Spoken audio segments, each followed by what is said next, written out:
It is 5:03 p.m. and I call this public meeting to order. I want to thank everyone who is joining us this evening. We would like to make a public comment on the items listed under the closed session agenda. Please listen carefully to the directions provided by the clerk at the opening of each item. Mrs. Martinez?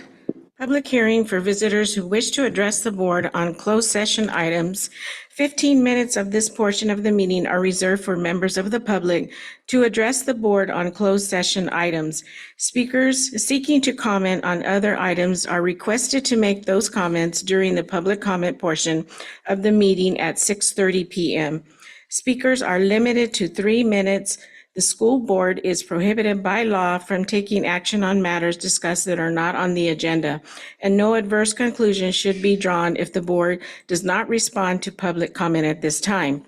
If you wish to address the board on an item included in this section of the agenda, please step up to the podium and state your name and city of residence.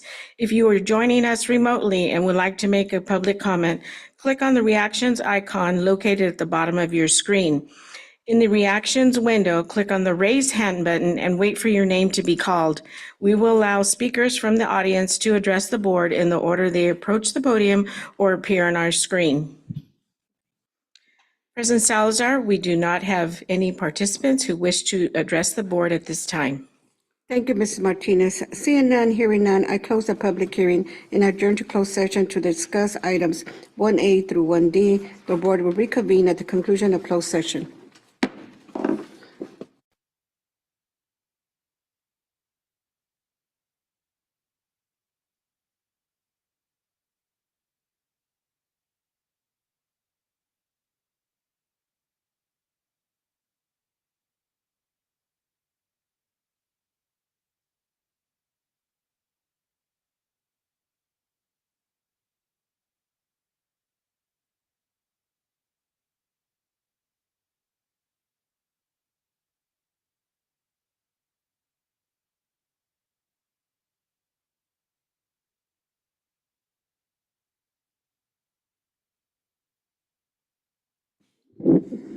Good evening, everyone. It is 6:38 p.m. and I call this regular meeting to order.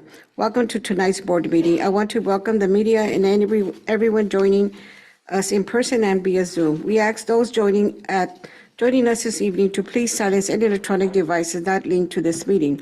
If you would like to make a public comment, please listen carefully to the direction provided by the clerk at the opening of each public comment period. Superintendent Lyle.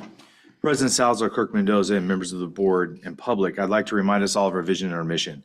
Madera Unified will set the standard for hard work, creativity, and resiliency with a fearless drive to continuously improve. Our mission states that we're committed to creating and sustaining a culture, enabling Madera Unified students to experience an unparalleled educational journey that is intellectually, socially, and personally transformative. That's our work this evening. Thank you, Superintendent Lyle. Roll call. Mrs. Martinez, please call the roll. Trustee Ahmad. Here. Trustee Cortez. Here. Trustee Dybert. Here. Trustee Fleek. Here. Trustee Seibert. Here. Clerk Mendoza is absent. President Salazar. Here. Thank you, Ms. Martinez. Since Clerk Mendoza is not in attendance in today's board meeting, Trustee Fleek will be acting board clerk for tonight. Trustee Dybert, will you please lead us in a flag salute?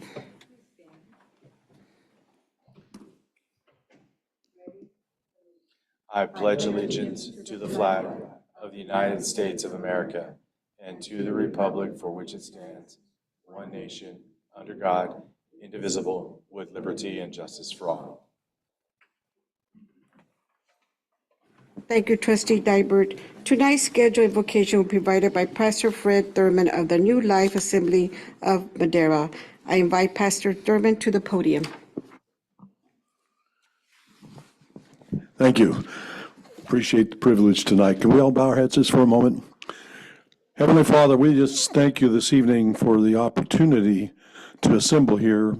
And in your presence, we ask, God, that your wisdom would be known, your insight would be given, and that, Father, you would just help us with all the decision-making for our school district to the betterment of our students and our faculty and our city, Father. We thank you, Lord, tonight, God, that bless these folks that make these decisions and vote.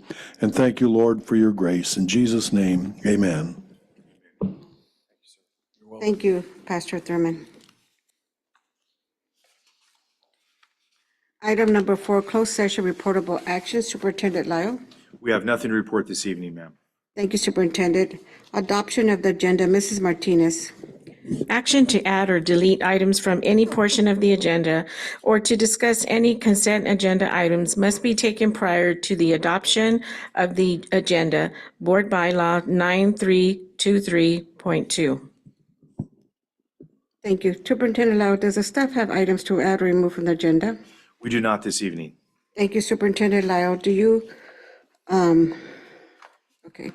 Trustees, do I have a motion to add, do I have a motion and a second to adopt the agenda as presented? Please state your name when you make a motion and second the motion.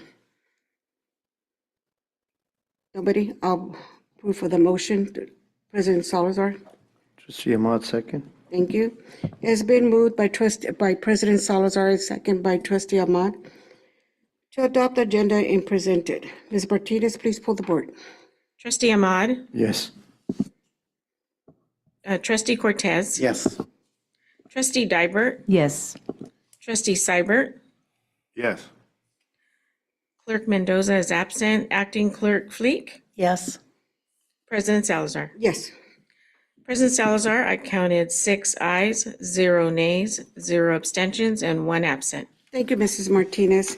Communications, public hearings for visitors who wish to speak on a subject not on the board agenda. Mrs. Martinez?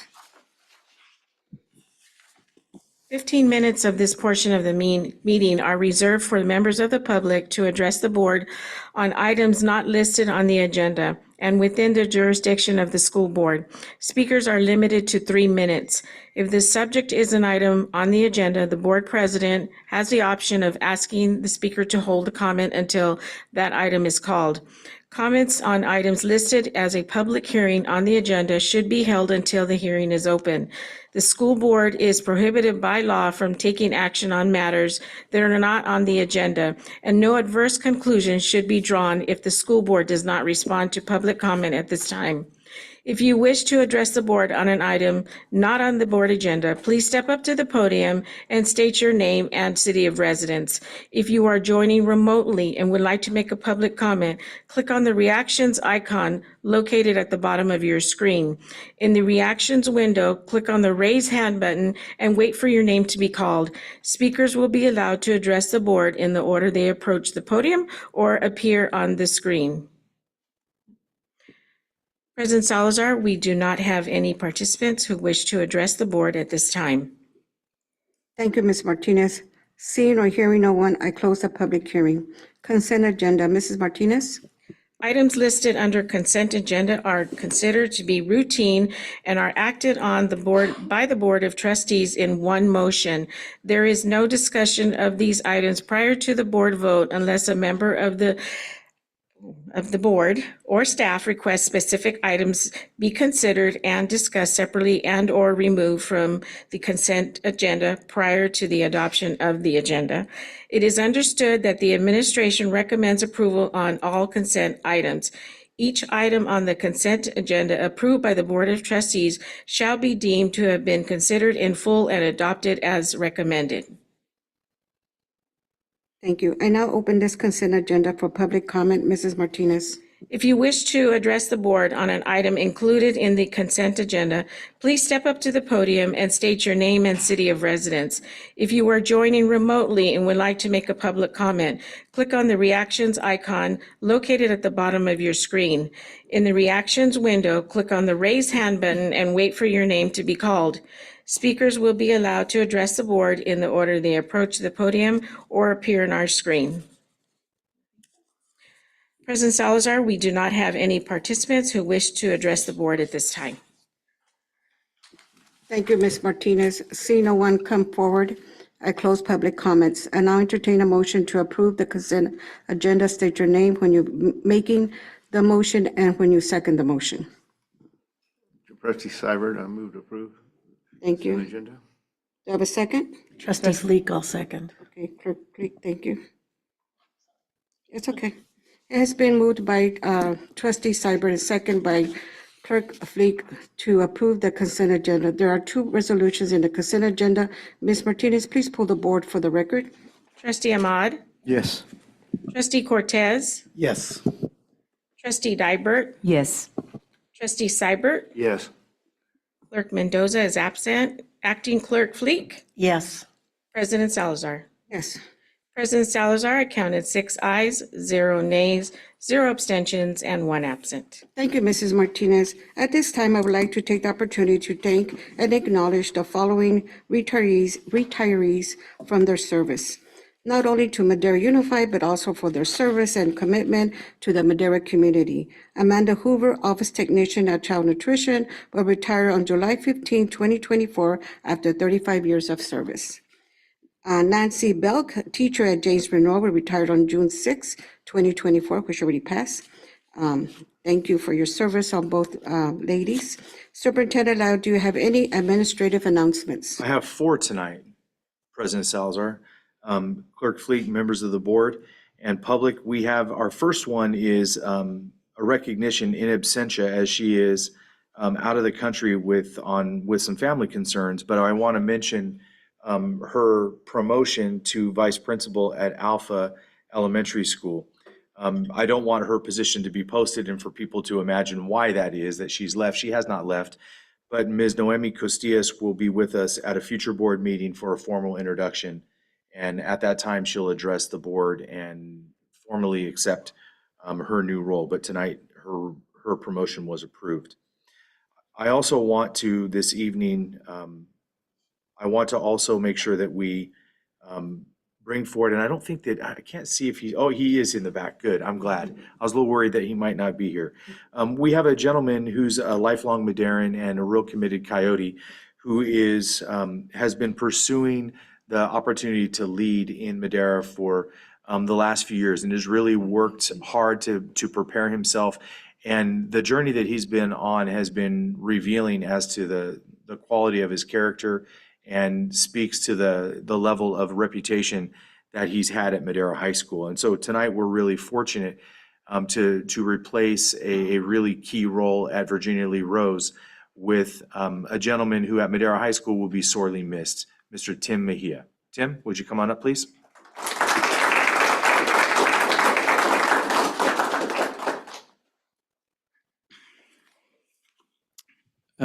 Good evening, Board President Salazar, Clerk Fleek, members of the board, and Superintendent Lau. I am grateful for the chance to serve our Madera community as Vice Principal of Virginia Lee Rose Elementary. I'm looking forward to working with Mr. Navarro, the staff, the teachers, and getting to know the students. I'd like to sincerely say thank you to my wife and my parents for their unwavering support. As a lifelong Maderan, I feel deeply honored and very humbled to have been entrusted with this opportunity. Thank you for your time, and go Knights. So Tim, before you get comfortable sitting down, you don't have to come back up. Just what elementary school and middle school did you go to on your way to Coyote Land? I went to John Adams Elementary, then went to TJ, and then graduated from Madera High in 2007. There may or may not be a few leaders in this room who had that path. So go All-Stars, go Patriots, always go Coyotes. Always. Congratulations. Thank you. Okay, I'd like to also introduce this evening a new face to Madera Unified, and someone who you don't know yet, but I think you're going to be very impressed by. He's a gentleman with a really strong background in counseling and a real passion to lead and to create the opportunities for students that Madera Unified really believes in. I think the experience we've all had watching Torres grow into its own over the last few years has been a little bit breathtaking. I'm not sure we expected for the school to have this much success this early. It really is a testament to quality leadership and high expectations, and I think this gentleman is going to really fit the bill. He's really going to take those expectations and protect them and help them even reach higher levels. I'd like to introduce a gentleman who I think will cause a little bit of a hole in the Clovis North administrative ranks, Mr. Chris Salone.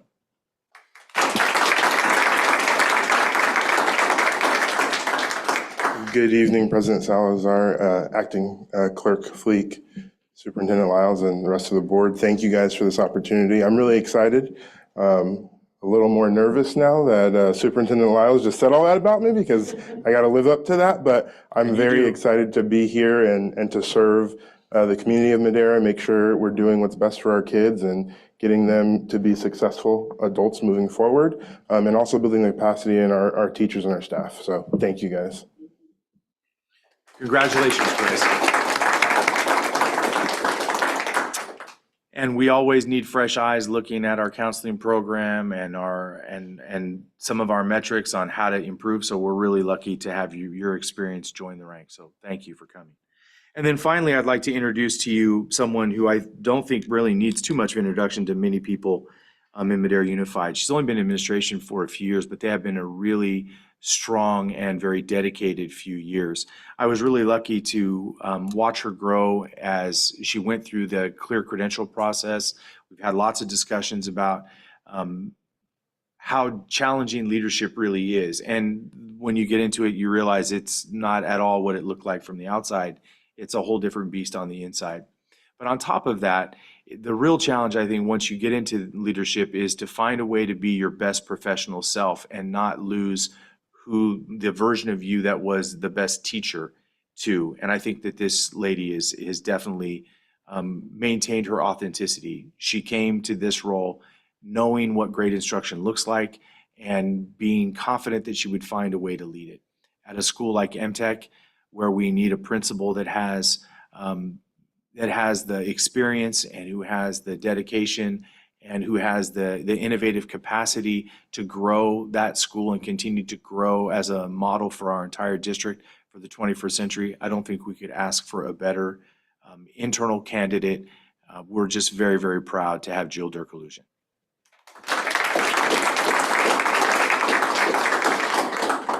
Thank you. Good evening, President Salazar, trustees, and Superintendent Lyle.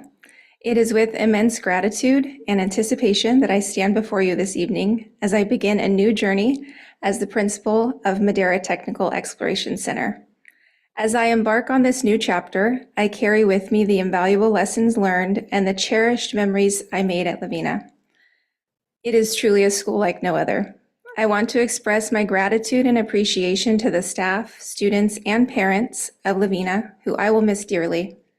To the staff at Lavina, your enthusiasm and resilience have been nothing short of inspiring. It is your hard work and dedication that have laid a strong foundation for our students, preparing them for the opportunities that lie ahead. I would like to take a moment to thank my parents, Terry and Kim, who are here tonight, for their continued support, their prayers, and their encouragement. To my children, Emmy, Abby, and Ollie, who are in Zoom land, through you, I have learned to be a stronger person with a softer heart. You inspire me to be a better person and to lead with empathy and understanding. And to my husband, Ara, your unwavering support and encouragement have been my anchor through every challenge and triumph. You remind me of the importance of kindness and the power of believing in oneself. Thank you for standing with me and your unwavering faith in my abilities. To the current staff at MTech, together, we will continue to build strong relationships, empower students to learn by doing, and build on the successes of MTech. Thank you once again for your trust and your support. I am truly excited about the journey ahead. And you can tell. Congratulations.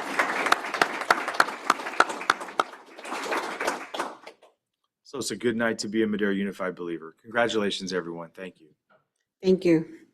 Now on to item number 8, information and reports. Item number 8A, Educational Services, review the 2024 California Dashboard Local Performance Indicators. Superintendent Lyle. President Salazar, Kirk Mendoza, and members of the board, we have Assistant Superintendent of Ed Services, Cheryl Sissel, here for this item. And it's a mandatory one we have to go through every year. It's a little bit technical, but Ms. Sissel is really good at being thorough and making it accessible. So Ms. Sissel is making her way up gingerly to the microphone at the moment. And Director Bonilla, thanks for being here as a wingman. Appreciate it. You're a whole lot more than that, that's for sure. Good evening, President Salazar, trustees, Superintendent Lyle. as was mentioned, tonight is one of three really important items on the agenda, and as Ed Code would call it, they all three have to happen simultaneously at the same board meeting. So step one tonight is for myself, and I have some help from Assistant Superintendent Marshall, as well as Director Bonilla, to go through and present to you the outcomes for our Madera Unified LCAP local performance indicators. So these are from the 8 state priorities, and in those 8 state priorities, 2 of them are reported on the California Schools dashboard. Those are the academic measures, but there are additional measures that the state school dashboard does not address, and so those are the ones that we will be addressing this evening. Before I get into that, just wanted to do a quick little reminder where the LCFF comes from, how that money's generated. Our LCFF formula determines how LEAs in the state are funded. Madera Unified, we receive base grant funds, which is all of our, generated from all of our students. And then we also receive supplemental grant and concentration grant funds. Those funds are in addition to the base grant and calculated and generated based on our percentage of English learners, low income, and foster youth students. As you all know, the LCAP is a 3-year plan that describes the goals, actions, services, and expenditures to support positive student outcomes that address state and local priorities. The LCAP provides an opportunity for local educational agencies to share their stories of how, what, and why programs and services are selected to meet their needs. So the local performance indicators that I will be taking you through this evening start with priority 1. Priority 1 is basic services, and there's 3 areas that we are expected to report out on under basic services, and we'll go through that here in just a minute. Priority 2 is the implementation of the state academic standards. Priority number 3 is around parent involvement and engagement. Priority 6 is school engagement or school climate and engagement. And then priority 7 is access to a broad course of study. As I mentioned before, priority 4 and 5 are not represented locally. Those are brought to you through the California School Dashboard. So let's start with basic services.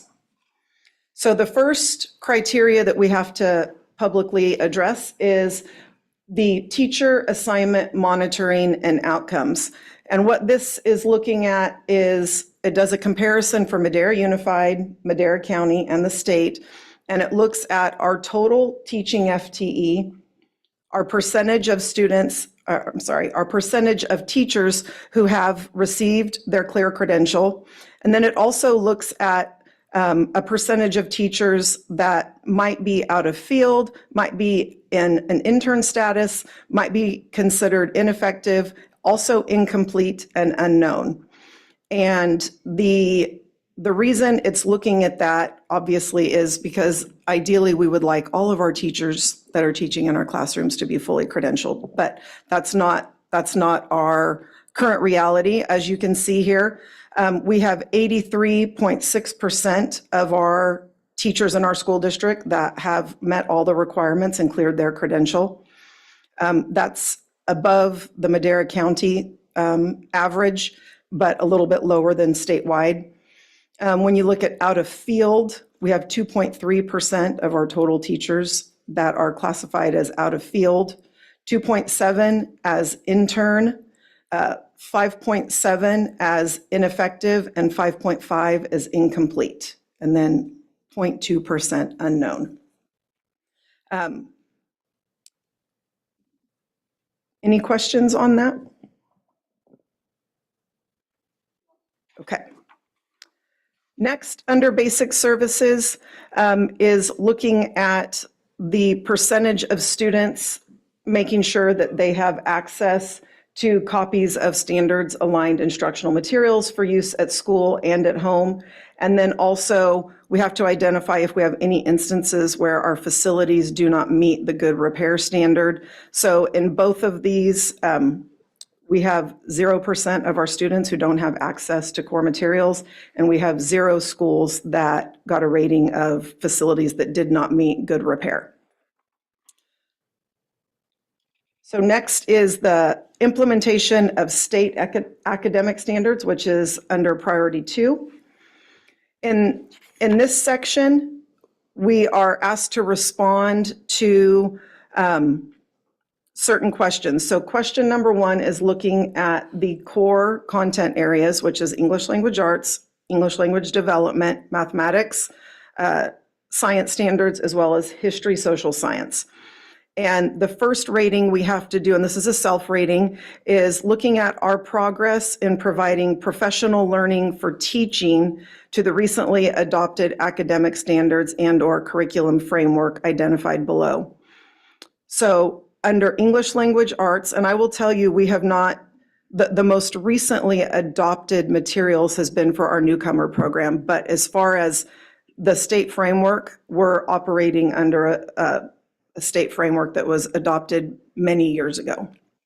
So in English language arts, we fully implement the standards for English language arts, and we feel like we're sustaining that annually. In English language development, we rate ourselves a full implementation. The reason did I make a mistake? Nope. Okay. The reason that we are not yet at sustainability is because we actually just adopted newcomers materials. We're going to provide professional development and training for our programs at the high school and middle school coming up. So once we've got all teachers trained, then we would move into the higher rating, which is full implementation and sustainability. Next is mathematics.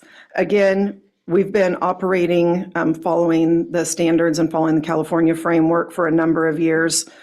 So we give ourselves a ranking of full implementation and sustainability there. In the science standards and history, social science, both of those are under full implementation. The science standards are not yet being reported statewide, and internally we have a little bit of work to do still to ensure that we're aligning and instructing according to the science standards framework. And then also the history, social science. And because this is so closely or is aligned to looking at the professional learning for teaching, as I mentioned, we still have some support to do in the science standards and the history, social science standards. Next is our rating on making or progress in making instructional materials that are aligned to the recently adopted academic standards and/or curriculum framework identified below in all classrooms. So we have all instructional materials available in all classrooms. So we are fully implemented and sustainable in all of the core areas and have been for quite some time.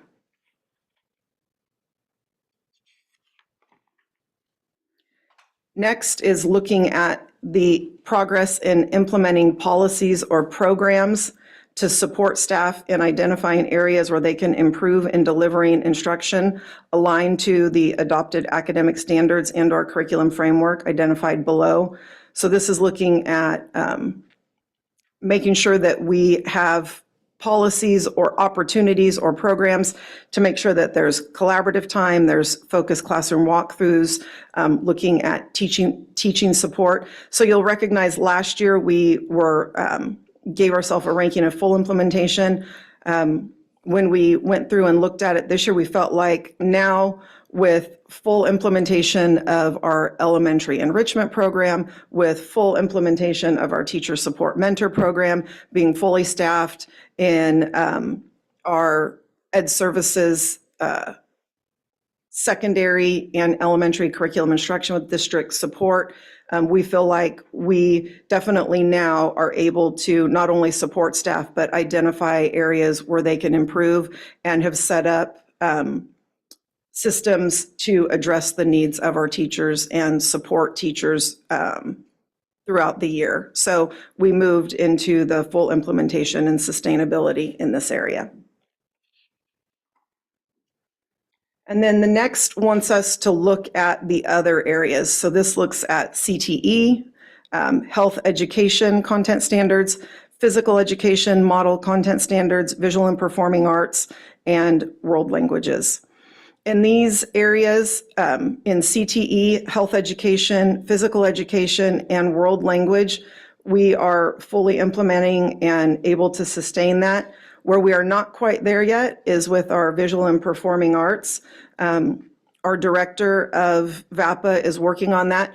There are 5 areas within the visual and performing arts standards, and one of those areas happens to be dance, and we do not yet have any dance courses or coursework or curriculum fully developed and implemented. So, and they're kind of in the revision phase of some of the other visual and performing arts pathways. So we felt like a proper rating would be initial implementation there.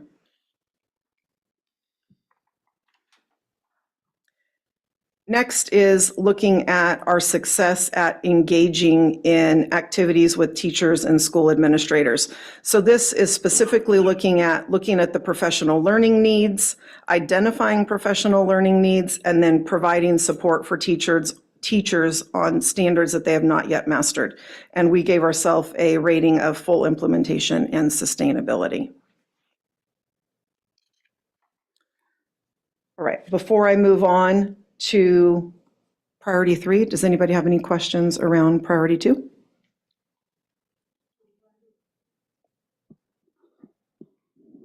On this one, on the teacher support, now some of the questions I had asked, that not all teacher mentor positions are filled, and then professional development system for mentoring, all those that we're saying that we're working on, because we were fully implemented, but on the LCAP and some of the footnoting says that we weren't fully implemented yet.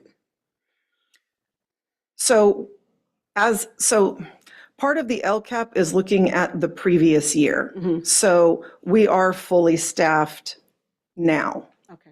Yeah, so one of the things with the metrics and the reporting for the current LCAP is that it lags behind 1 year in the indicators. So when the questions that you brought regarding the 23-24 LCAP was looking at numbers from 22-23, if that makes sense. So we are now fully staffed, and what we don't necessarily have, one of the actions that we had previously written was that we would have a system internally that was standardized, that identified individual needs of teachers.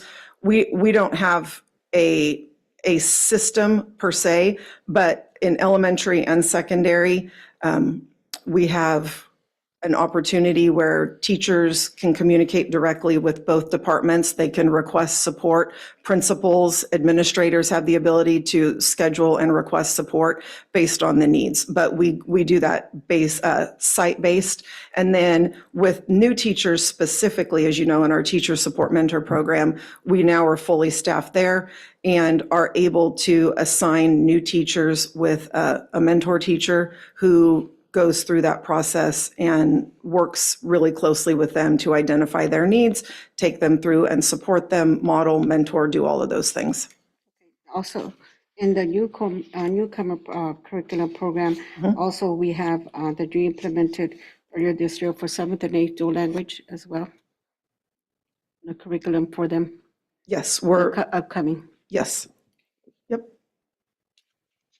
We've already started the teacher training on that, in fact.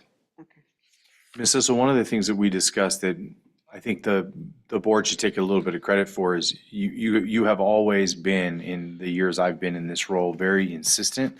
Even though we've had several trustees turn over, the trustees have always had a real consistent belief that we shouldn't hire because a position is open. We should hire when we have the right people to fill that role. And so we've been very careful about that. And so when you're looking at some of the positions that were unfilled from basically not this last school year we just completed, but the prior school year, the 22-23 school year, it was because we did not yet believe we had the exact right people to fill those roles. And so we were trying to be pretty judicious. So that's something that we should thank you for, because, sometimes boards put pressure on people to just get all the positions filled. And sometimes when you fill them with people that aren't exactly the right fit, we pay a different kind of price for that. So that's one of those things that we were talking about earlier today that should be pointed out, and we should say thank you to you for that. All right, so next is the priority 3, which is parent involvement. And I'm going to go ahead and have Mr., you want me to do this one? Okay, I got you. What's that? Okay, all right. So parent involvement and engagement. So this is annually measuring the progress that we make in seeking input from parents in decision-making, promoting parental participation in programs, and reports the results to its local governing board at a regularly scheduled meeting to the stakeholders and the public through the California School Dashboard. So our director of Parent Resource Centers and Community Relationships, Elia Medina, completes this annually and does this rating. So we'll go through first and talk about building relationships between school staff and families. So the first is rating our progress in developing the capacity of staff, administrators, teachers, and classified staff to build trusting and respectful relationships with families. Right now, it is scored in 4, which is considered full implementation. The progress in creating welcoming environments for all families in the communities. She ranks herself and her programs as full implementation and sustainability. Progress in supporting staff to learn about each family's strengths, cultures, languages, and goals for their children. Initial implementation is the rating there. And then the progress in developing multiple opportunities for the LEA and school sites to engage in two-way communication between families and educators using language that is understandable and accessible to families. Full implementation and sustainability in that area. Next is the partnerships that I have a are, question for yes. you. Would you know why she rated 3, which is the, what is that? What is that fall under? Just implementing, or Looking at, are you the one? the one that says the third? Yeah. Okay. Why do you think she rates that we are still in progress on that?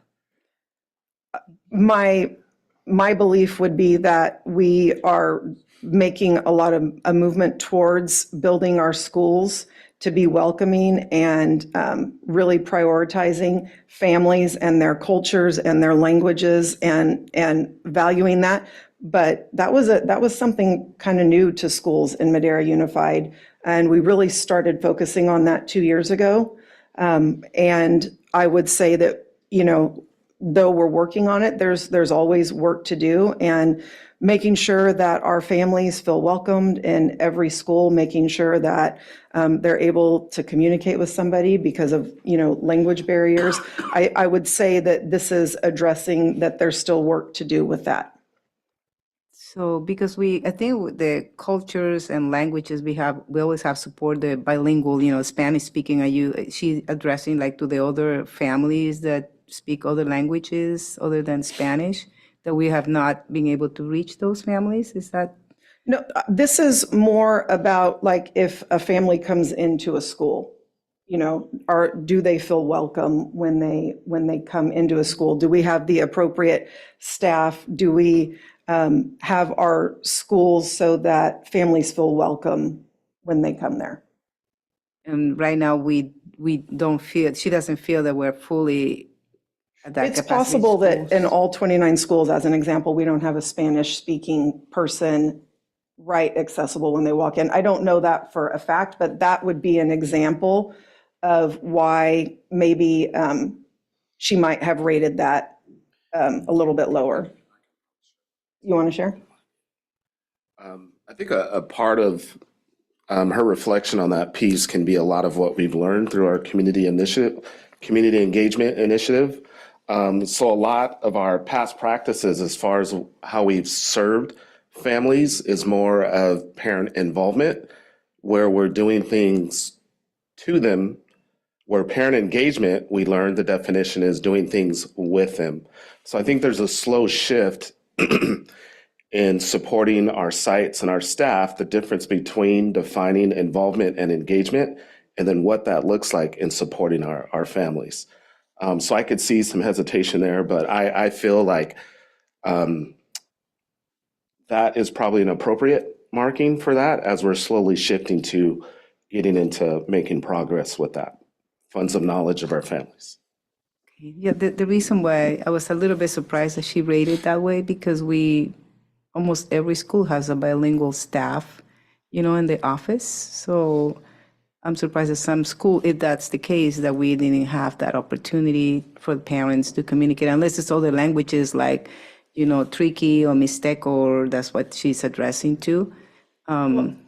And I think, just this year, we did training for all front office staffs so that when newly arrived families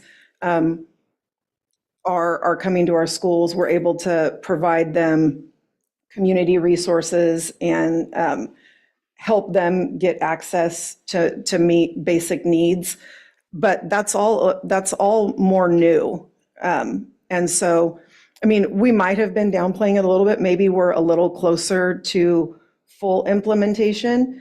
But I do know that we want to make sure that every family feels like they're welcome and they're adequately represented when they enter into each and every one of our schools.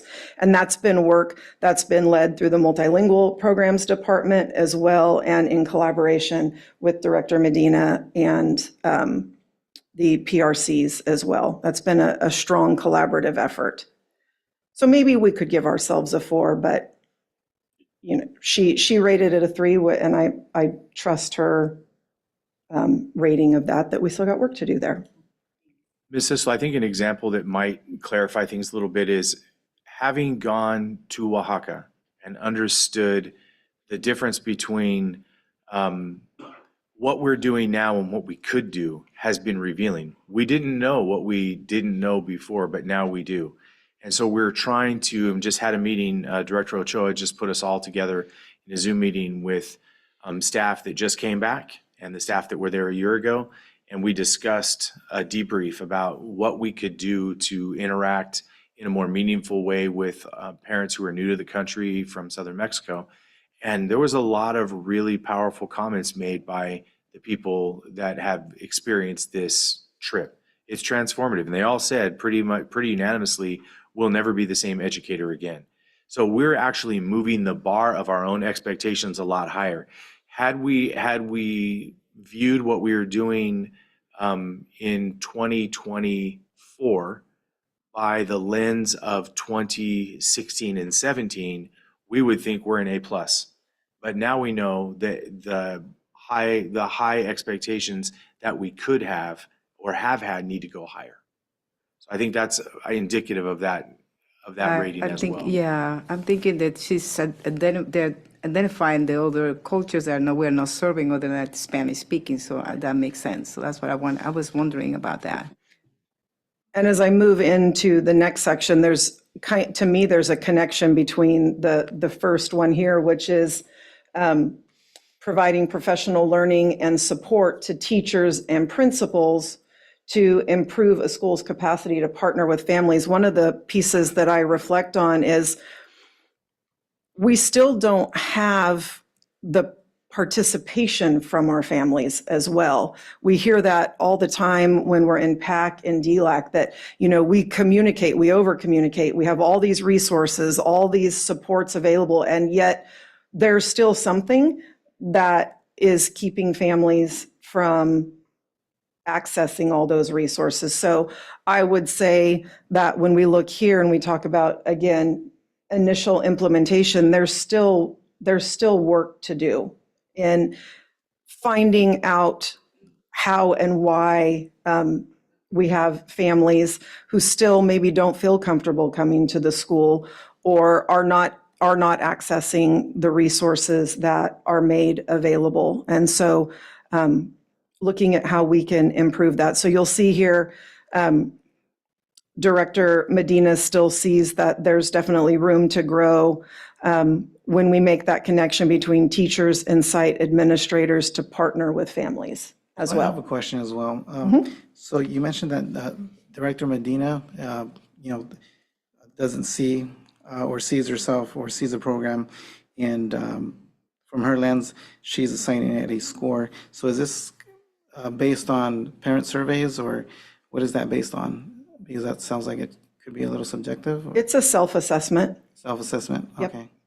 So Yeah, are there any metrics that are involved in that? right there. 1 is exploration and research, 2 is beginning development, 3 is initial implementation, 4 is, so it is pretty subjective, to your point. Okay. Yeah. Okay, that's what I wanted to know. Thank you. Next is being able to provide families with information and resources to support student learning and development in the home. She rates this work around full implementation and sustainability. And I would say, again, as a district, we've invested and provided a number of resources for families to access different tools to improve their student learning, either through the PRCs, but we also have, and we shared this at PAC and DLAC previously, the Parent Champion video series, which is available in 3 languages, that's in Spanish, Punjabi, and English, that takes them through takes all parents through the how-to and how to navigate the school. And all those videos were generated based on what parents would tell us they needed. So that's where those videos and the concepts behind those were generated. We obviously utilize other avenues though, but we utilize Parent Square. There's lots of resources that are provided, obviously many of our parent education programs and the resources that come out of PRC. So there is an overall rating of 5 there. Next is the policies and programs for teachers to meet with families and students to discuss student progress in ways to work together to support improved student outcomes. So again, I guess it's been probably 3 or 4 years ago, we went from having like 1 to 2 parent-teacher conferences a year to now having 4 required parent-teacher conferences a year. Ensuring that in the PRCs, we have staff available that can help parents make connections. We also have done, we've added resources that can be accessed through the home in things like tutor.com, which is a resource that is provided for every family in the district, because we've had a lot of parents say, we want to be able to help our kids do better academically, but we don't really know how to access those resources and we can't take them to do tutoring. So that was one of those responses as an example. So there's a ranking there of full implementation. Next is the progress in supporting families to understand and exercise their legal rights and advocate for their students and all students. She feels like that's not quite at the sustainability level, but rated it as a 4. Next is the seeking input for decision-making. So this is going to look at our progress in building capacity when we talk about supporting principals and staff to effectively engage families and advisory groups with decision-making. I feel like as a district, we've continued to try to increase the opportunities and the participation for families to interact with administrators. You might recall that this year, in fact, every administrator, obviously they have their school site council meetings. Many of them are doing coffees and donuts with the principal and trying to engage parents at times that are convenient for parents. And then we also implemented this year the community feedback sessions where every school principal in the district invited their school community in, took them through presentations about their school and their school's academic achievement. So that was new for this year. So continuing to try to find ways for our school sites to really effectively engage families. Obviously, that involves PAC and DLAC as well, which for the past few years, we've had really pretty good participation in those district advisories. Next is looking at, that actually reads the exact same, doesn't it? Rate the LEA's progress in building the capacity of supporting family members to effectively engage advisory groups in decision-making. So making sure that our parents, when they come to participate in these groups, they understand what their role is, and how they can utilize their voice to advocate, which a big part of that is every year when the PAC and the DLAC parents, as an example, come and speak to you all in the public session to make recommendations, and taking them through that process, making sure they understand what is being offered, and then hearing them when they ask for additional help. Next is providing all families with opportunities to provide input on policies and programs, and implementing strategies to reach and seek input from underrepresented groups in our school community.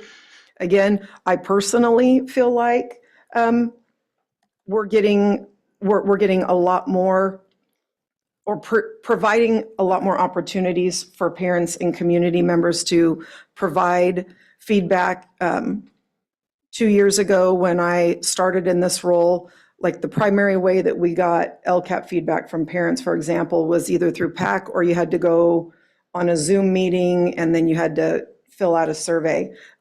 Moving back and having in-person meetings at the school sites is a really strong step in the right direction. We also have all of the other advisory meetings that you know about, but really making sure that our families are able to seek and provide input to their school community. And again, that is a rating of 4. And then lastly is opportunities to have families, teachers, principals, and administrators work together to plan, design, implement, and evaluate family engagement at schools and district levels. The other piece I didn't mention here is how many of our schools actually coordinate their own school community events with math nights and science nights and culturally relevant celebrations that happen at our schools. That's also a part of this. So all the way down there, an overall ranking of 4, which is full implementation. So I'm going to move on to the next priority unless there's any more questions. On these parent meetings and these discussions, do you inform them of where we're at as a district compared maybe to other schools in the nation, and what the goal is where we're trying to get their kids to be, and what level they're at? Yeah, actually, every presentation had multiple slides built in on where their school was achieving, where that was in relation to our county and in relation to our state. It's not a fair comparison if you tried it, because not all states give the same assessment. It would be a really hard comparison. But we, myself, and then Director Bonilla, we helped each principal develop a presentation, took them through, made sure they understood how to address all of the indicators. And yes, they took, I don't know if that's ever happened before this year, but each principal took their parents, family, they did it in school site council, they did it in their ELAC meetings, and then they did it in their community engagement meetings. Great, thank you. Yep. I have one question. How will district address any concern or questions if the community member has regarding about the LCAP? How will district will address if anybody has? Not everybody is involved in all these committees, and if the person is not involved in, and if they have a question, how it will be addressed? Well, so we provide on the website, any community member can go through and address or write in a recommendation or concern. But also at the last board meeting was when we did the public hearing where any members of the committee would come forward, and that was in the Madera Tribune. It has to be public. And am I forgetting? Yeah, so there's survey where we can take feedback, but also at the last board meeting was the public hearing where community members and whatnot could come forward and address concerns or recommendations. Thank you. Yep. Okay. Ready? Okay. Assistant Superintendent Marshall's going to come up and take you through the school climate survey data, which we most commonly refer to as the panorama survey data. Thank you. You trust me with it? No. I'm going to Oh, be yeah, here. I'm going to be doing you the can do that. questions on it. Good evening, President Salazar, Clerk Fleek, trustees, and Superintendent Lyle. I'm pretty excited this year about presenting our panorama data. I know last year was a bit of a challenge, but looking at our data ahead of time, before coming in today, there are definitely some significant growth that is shown through our 3rd through 5th grade grade spans, and then also some growth within our secondary as well. And I know that was a point of conversation the last time that we were here. Today, what we're looking at our spring to spring comparison from our spring from 2023, spring to 2024. So as you can see here, the pole or stick or whatever you want to call that, earlier on, I call it the point of a surfboard. If that large data set, which is considered the national data set, would be a wave, that's where that surfboard would be on that wave, which is in a really good point of the wave, if you've ever surfed before. So looking at school belonging for 3rd through 5th grade here, we have a 6% increase, which is really significant. And as far as where we land in comparison to the national data set, it's in a very good spot. The questions that are connected to this are listed here on your right, and on the following slides, it'll be the same setup for you there as well. Next slide. Get switched. All right, so 3rd through 5th, school safety, it's what we're looking at again. And once again, it shows a significant growth from spring to spring comparison. So from 63% in 23, 69% in 2024, 6% increase as far as school safety. So the questions that are asked there is, how likely is it that someone from your school will bully you? If a student is bullied in your school, how difficult is it from him or her to get help from an adult? And I would also like to add, we've had many kudos and from the Stop It app implementation that we've been using that Lawrence's department does an excellent job of driving.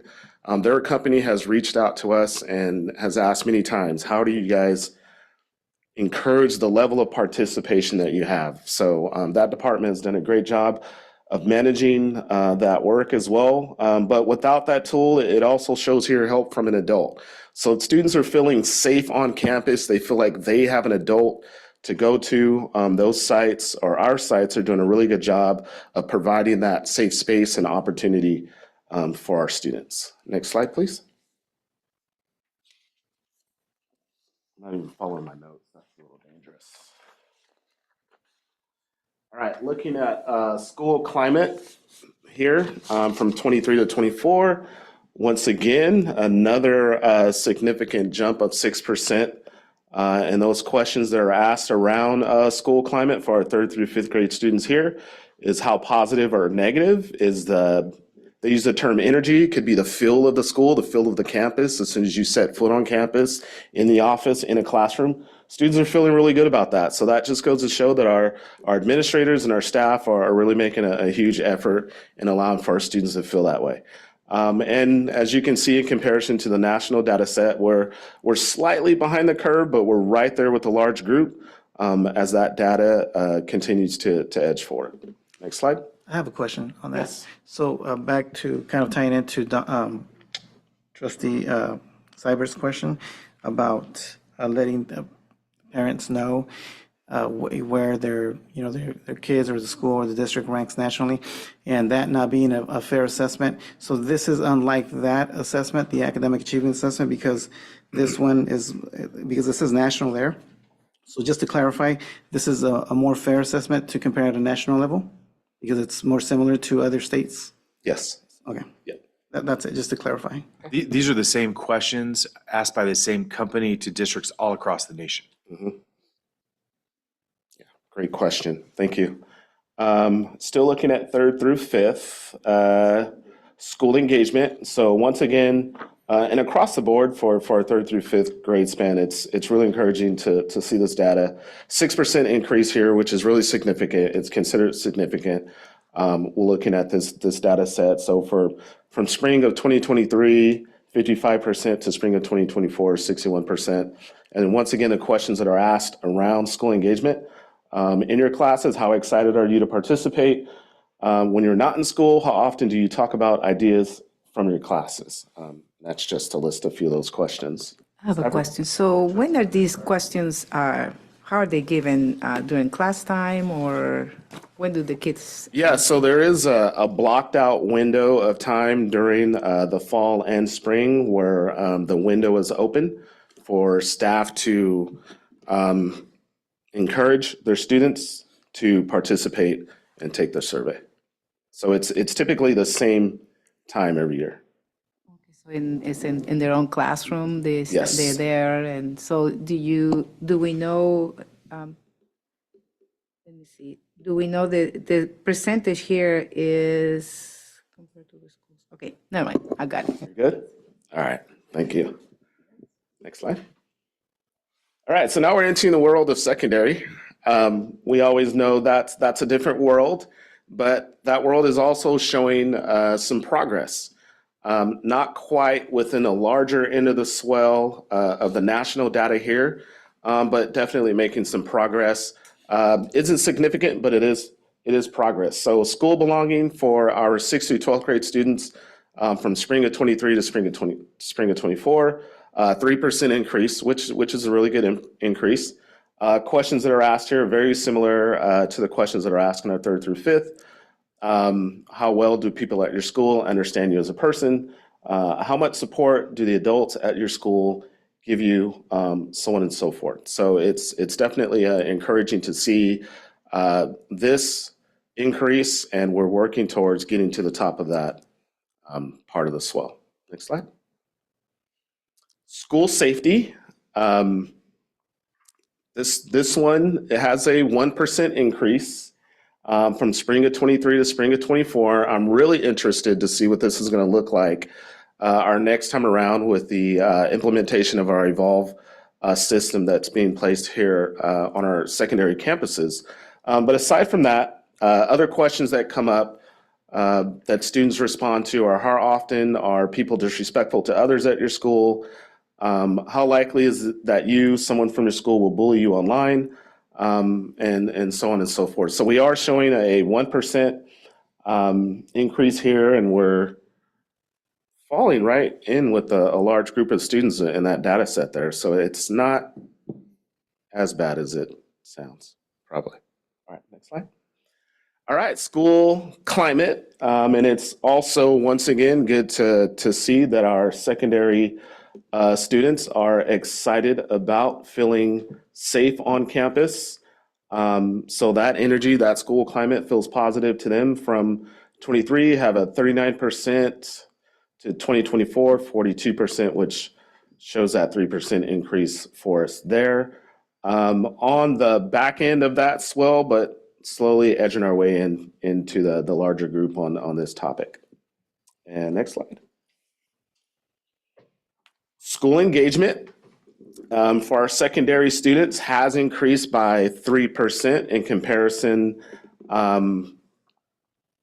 in the year-to-year comparison for spring. What I noticed, or I kind of walked away with, is the spread of the wave on this one. It's pretty widespread. So I think nationally, it's probably a little challenging for the most part. But we are edging our way through this, and excited to see how much more this increases as we definitely continue to support our sites and support our administrators and staff on increasing our levels of school engagement with our students.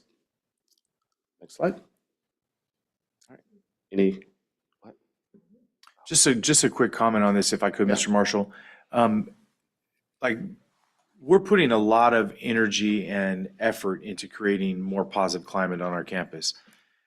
You know, the general sentiment of our secondary students is nowhere near where we want it to be. And I hope that you don't look at that and see that we are, we're happy with growth, but it's not enough. It needs to be a whole lot better than that, especially because we recognize the investments being made, the efforts being made to help invisible students who feel invisible have a safe place to go to school and feel connected.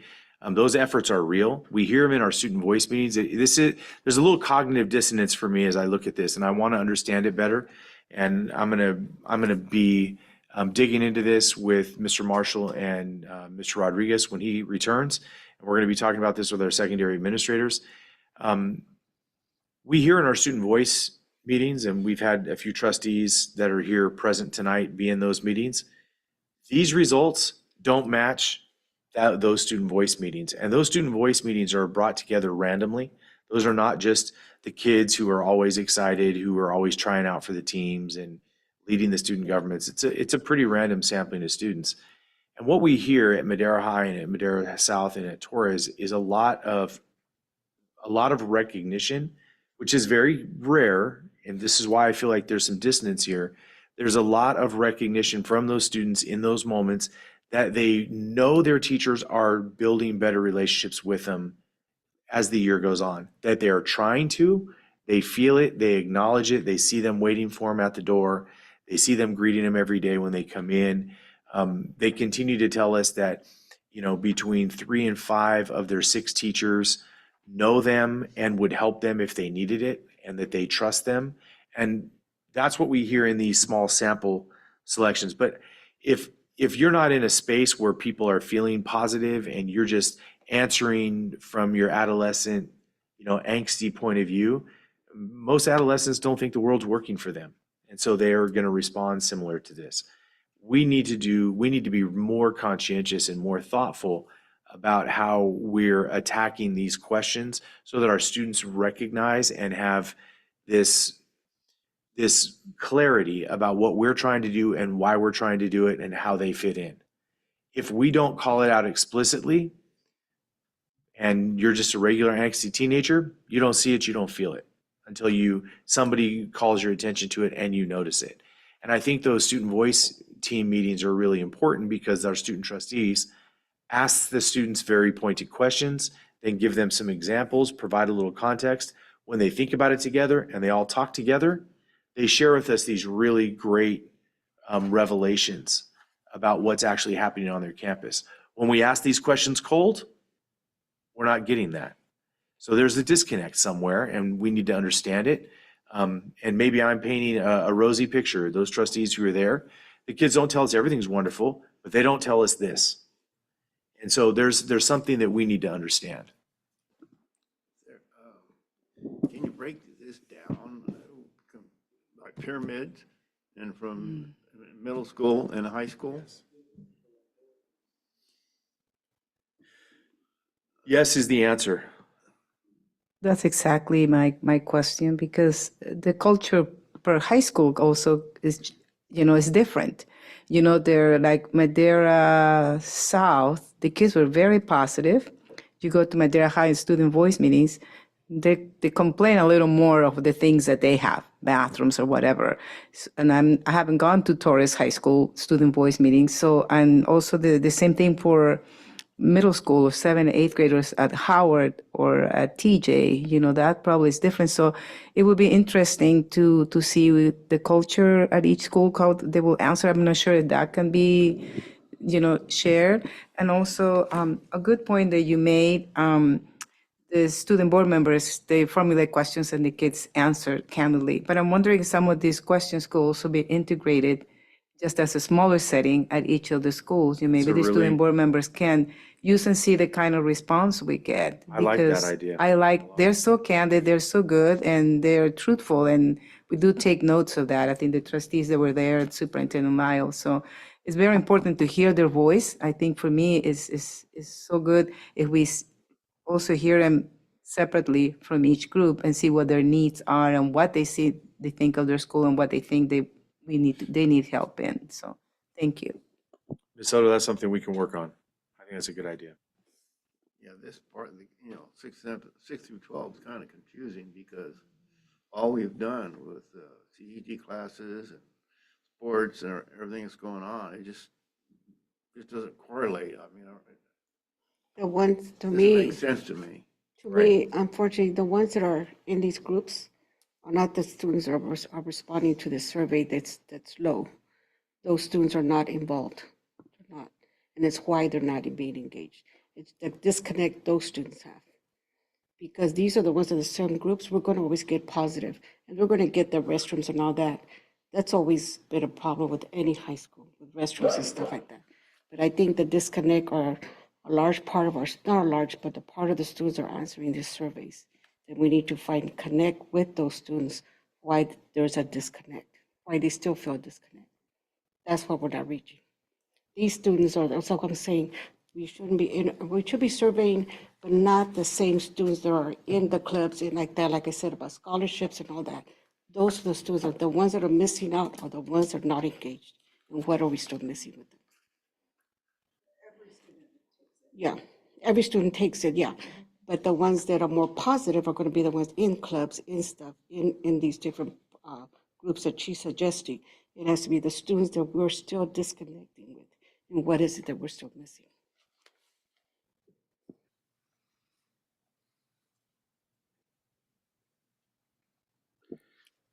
All right. Access to broad course of study.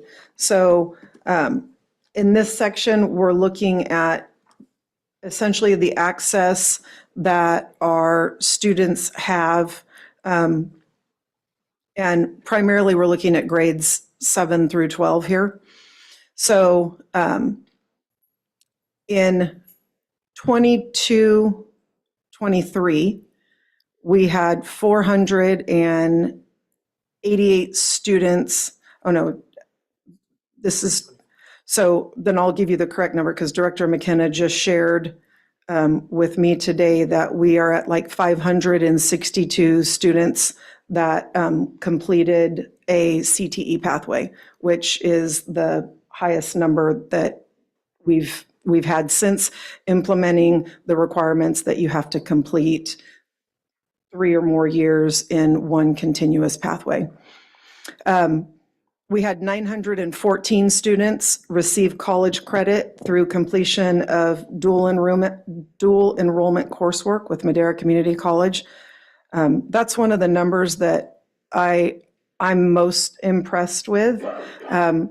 We are considered to be a pretty small school district in comparison to some of our larger surrounding school districts, and we have and will continue to lead a lot of the work in dual enrollment, and we have the opportunity we're providing for our students in this community to receive college credit through high school is really outstanding. So we had 914 students this year that were able to receive college credit. 24.8% of our students are enrolled in one or more AP or honors courses.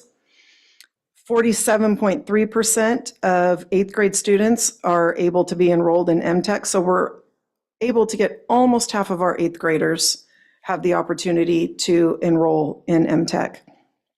And then we've been struggling in areas specifically with students with disabilities and our English learners under the model that we've existed in for so many years, which is a 6-period day. And due to a 6-period day, we know that our English learner students have a much lesser opportunity to complete CTE pathways, to enroll in the visual and performing arts, and have the ability to meet what is called the College and Career Readiness Indicator, because they can do that through other coursework. And that's been a challenge that next year, as you all know, we will be implementing a 7-period day, and the students that are going to be most greatly impacted by that are going to be our English learner students and our students with disabilities. Right under that, you'll see that our students with disabilities are unable to access or have limited access to CTE, VAPA, and other elective courses. So those two student groups stand to gain tremendously starting next year with the opportunity to meet their language requirements or meet their requirements outlined in their IEP, but also have access to CTE pathways and visual and performing arts pathways, as well as other elective offerings.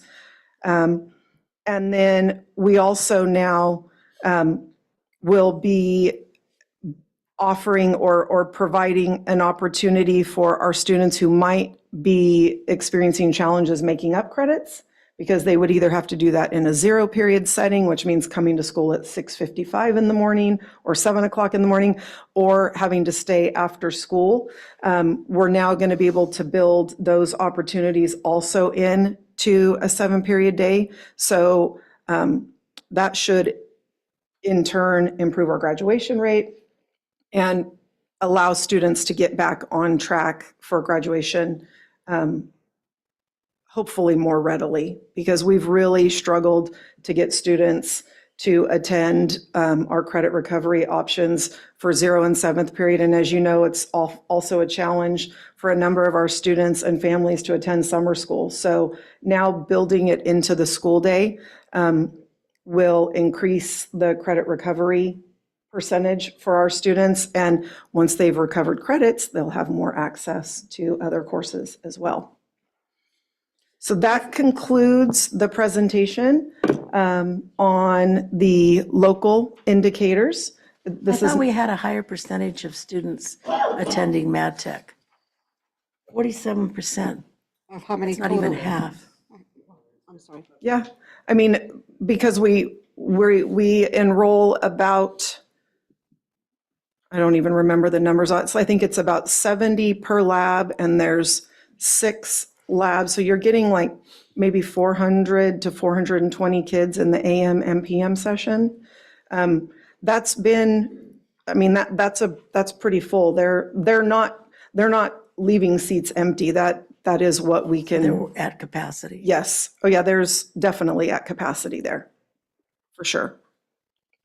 I had some questions. So on the first one, the 562 students completed one or more of the career pathways. Of how many of 562 out of how many students? Well, that's something that's calculated for seniors, but I don't know the number of 12th grade students off the top of my head. I'm sorry. Okay, so I would like to know that. And then 914, I would like to know, like 914 students received the college of percentage of how many total students? What percentage are we missing? And 24.8 students were enrolled in 1 or 2 AP classes of how many total students? So that's going to be you're looking specifically at your high school students, so your total high school enrollment. Yeah. And then also like Trustee Fleek said, or Clerk Fleek, 47% of 8th graders. So how many 8th graders do we have? We've only been able to house at Madera Tech 47% at this time, more or less, because if there's no primary seats available. Yeah, no, the MTech is full for the AM and PM session. I can give you some approximations. We have at our total middle school students are at roughly 2,700 middle school students. Just 8th graders, So though. about half of those would be 8th graders, Yeah, right? So about 1,400. about 1,400 students are in middle school. And of our seniors, Madera High School had 412, let's say 400 seniors. Madera South High School had slightly more than that, just about 15 more than that. And Torres had about 460. And I don't think we offer dual enrollment at our alt eds at this stage that I'm aware of. No. So out of our comprehensives, for 1,300. about 1,300 seniors total. in So our dual comprehensive. enrollment, we offer dual enrollment in a Much few, earlier. a few 10th grade offerings, say. primarily 11th and 12th grade offerings, though, is where you see the majority of your dual enrollment coursework coming in. And 11th grade is quite a bit different in its numbers. 11th grade is 400 approximately at Madera High School, about 380 at Madera South this last year. And this was as of May, so these are not like CalPADS numbers, right? These are just our local reporting out. And then at Torres, we had 500. So quite a bit different. There's like 1,600 there. Yeah. Okay, thank you. And we, just as a reminder to our trustees, we always want to be offering as much dual enrollment as possible, but teachers have to have a master's degree, and the university, the community college has to also agree to allow that course to be taught at our schools. So it's a little bit challenging, but we are always working toward expanding that. Do we offer any incentives for teachers to get their masters? Do we have any? None, They have to pay on their own. correct. Is that other school districts maybe that can want to offer dual enrollment or doing anything to support that for teachers? Do you know, they're aware of? Not to my knowledge, but that's not something when we could certainly look into it. That we can offer. Superintendent Lyle, it's Director McKenna. If you don't mind, I can answer that a little bit. So to our knowledge, there are some districts through a grant that have done some incentives for masters that has been grant funded. Teachers have to teach for a few years. We've looked at it in some capacities. One thing that we do that most districts around us are not doing is when the college gives us apportionment. So they give us, it's their equivalent of ADA. When they give us apportionment, we pass the majority of that on to our teachers as an incentive because the college requires additional work for teachers. They have to keep a separate gradebook on Canvas and teach their course through that learning management system. And so we give our teachers a $500 stipend per unit that the classes. So most classes are 3 units. So if they teach a class in the fall, they get a $1,500 stipend in December. They teach another class in the spring, they get a $1,500 stipend. They teach multiple sections. Obviously that starts to multiply. And so that has been a motivator for some of our teachers to go get the masters in the subject areas that they need, because they can see that then they can pay off those student loans because of the additional funding that we're able to provide them. And we are one of the few districts that is currently doing that for our staff. The other challenge has been, though, just because we have a teacher with a master's degree, because we currently have teachers with master's degrees that meet what they call the minimum qualifications, the college faculty gets to decide whether or not they are willing to let us offer a dual enrollment course. So we try to work really collaboratively and really closely, but there are certain departments that Director McKenna has faced some challenges with versus other departments. So it's not always as simple as having qualified staff on our end. We have qualified staff on our end that sometimes the community college faculty does not agree to allow us to offer the course, and they have to agree. We can't just do it. So that's also a bit of a challenge. So Chancellor Goldsmith at State Center Community College District really wants dual enrollment to spread and be more available to all students, but she's not in control of the departments and the decisions that they make. She has influence and she definitely has expressed her point of view. But the challenge is, if you're a community college professor, do you want to offload all those responsibilities onto high schools? Like, you want to teach those classes too, right? So there is the state and, you know, the governor's vision, the state senator's vision, the college president's visions, the department chair's vision, and Madera Unified's vision. Don't always those stars align, right? It is a challenge. Thank you. Any further questions, or we're done with the presentation?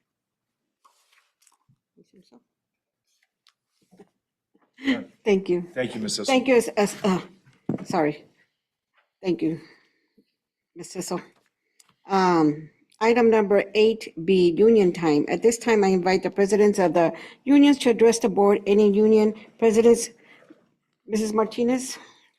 There are no union presidents who wish to address the board at this time. Thank you. Item number 9, superintendent's time. I just have 3 and they're short. I want to thank President Salazar and Trustee Dybert for spending several hours with us interviewing our 12 student trustee candidates. This was an exemplary year. The candidates were as good as they have ever been, and we have really high hopes for our future candidates. And I think we're going to see some very impressive leadership from them this coming year. I think this board will be very, very pleased with the quality of their leadership, and it won't be any letdown from what you've come to expect. So thank you for that time. Also, I want to thank Trustee Fleek, and I want to thank the City of Madera and the county and the local NAACP for a really strong and really powerful showing for Juneteenth down at the courthouse on June 19th. Former Councilman Hawley was honored, and I think it was right that he was. And Pastor Neely spoke as a keynote. It was a really nice day to celebrate, the end of slavery in America. It's one of those things that's makes a lot of people uncomfortable, but I think as a city, I think we've really led the way, or as a school district, I think we've really led the way in celebrating something that is more inclusive of our entire community. And then lastly, I wanted to, I'll go ahead and skip that. Thank you. I'm good. Thank you, Superintendent Lytle. Item number 10, old business. Item number 10A1, administrative and support services, approve addendum number 1 and construction costs increment number 1 to agreement between Madera Unified School District and Harris Construction Company. Superintendent Lytle. President Salazar, Clerk Fleek, and members of the board, the ever-talented and classy Director Cox. Good evening, President Salazar, members of the board, Superintendent Lyle. Just to give the board some background information and remind you how we've gotten to this point. At the March 14th, 2023 meeting, the board approved the lease-back agreements, authorizing Harris Construction to begin pre-construction services for the King Hussein School project.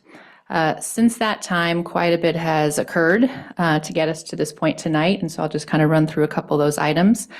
Harris Construction has conducted weekly pre-construction meetings with the district, Kitchell and Darden Architects to discuss site evaluation, constructability review, design coordination, schedule, estimates, value engineering, and construction planning. Harris has conducted an outreach meeting and job walks inviting subcontractors, suppliers, and vendors to learn more about the project, the schedule, and the pre-qualification process. The project has been submitted to the Division of State Architect in 3 increments in order to expedite the process. Increment number 1 consists of all the on-site improvements, so the earthwork, the underground utilities, so the water, sewer, storm drain, site concrete, landscape irrigation, and fencing. Increment number 2 covers all the buildings and the electrical portion. And increment 3 is the preschool building and solar. So after receiving DSA approval on increment 1, Harris put that portion along with the off-site improvements out to bid. On June 11th, Harris received bids from subcontractors for increment number 1 and the off-site improvements of the project. On June 18th, the district, Kitchell, and Darden reviewed those bid results with Harris, which resulted in a construction cost in the amount of $22,093,505. Darden's estimate was $23,800,000. And so I'm happy to say that we were below the estimate by approximately $1.7 million. Once we receive DSA approval for increments number 2 and 3, and Harris receives bids for that portion of the work, I'll be back here presenting the corresponding construction costs for those 2 increments at the August 27th board meeting. along with approving the amount for increment number 1 and offsite improvement construction costs tonight. So again, just the increment 1 and offsite improvement construction costs tonight. Addendum 1 to the agreements has been prepared that provides for the various increment approach that I just mentioned. The district will make regular sublease payments over the course of the project for increment number 1. And then after the construction cost for increment number 2 and 3 is determined and approved by the board, that cost will be added to the sublease payments to create what's called the total sublease amount to be paid in regular amounts over the remaining course of the project. And so tonight, by approving the cost of increment number 1 and the offsite improvements, Harris Construction can begin construction on this portion of the project starting next month, which is very exciting. So that is all I have. Thank you. Thank you. Trustees, do you have any questions for Mrs. Cox? Trustee Dybert? Just want to make sure I heard, you said the cost was going to be 22, you said 23 million, or sorry, excuse me, $22,093,505. In your booklet, it shows a cost of 21,893,505. That's a difference of $200,000. At the time that this was submitted, the surveying cost was not included in that, and so it now is. You repeat that again, so I can- Sure, it's $22,093,505. Again, a difference of $200,000 for the surveying. That was not included initially.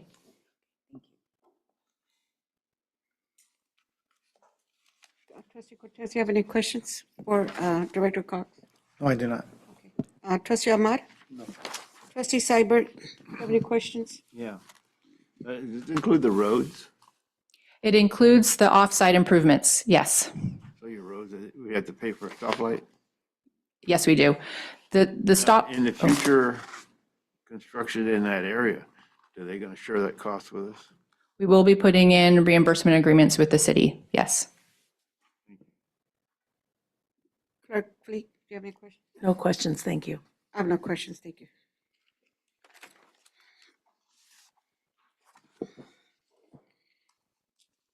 Okay, thank you, Director Cox, I'm sorry. I now open this item for public comment. Mrs. Martinez? If you wish to address the board regarding this item, please step up to the podium and state your name and city of residence. If you are joining remotely and would like to make a public comment, click on the reactions icon located at the bottom of your screen. In the reactions window, click on the raise hand button and wait for your name to be called. Speakers will be allowed to address the board in the order they approach the podium or appear on our screen. President Salazar, we do not have any participants who wish to address the board at this time. Thank you, Ms. Martinez. Seeing none come forward, I close public comment. Trustees, do you have any questions? You already asked that. I entertain a motion in a second to approve item number 10A1. Please state your name when you make a motion and second the motion. President Salazar, so moved to approve the motion of item number 10A1. Do I have a second? Trustee Fleek, I'll second. Thank you. It has been moved by President Salazar and seconded by Clerk Fleek to approve item number 10A1. Ms. Martinez, please pull the board. Trustee Ahmad? Yes. Trustee Cortez? Yes. Trustee Dybert? Yes. Trustee Seibert? Yes. Clerk Mendoza is absent. Acting Clerk Fleek? Yes. President Salazar? Yes. President Salazar, I counted 6 ayes, 0 nays, 0 abstentions, and 1 absent. Thank you. Thank you, Ms. Martinez. Item number 2B1, Educational Services, approve the 24-25 Local Control and Accountability Plan. Superintendent Lyle. President Salazar, Clerk Fleek, and members of the board, we just had a historic moment where we just approved the shovels going in the ground. That's really exciting for a new school. Ms. Sissel and Mr. Bonilla are back here for this item as well. You're on.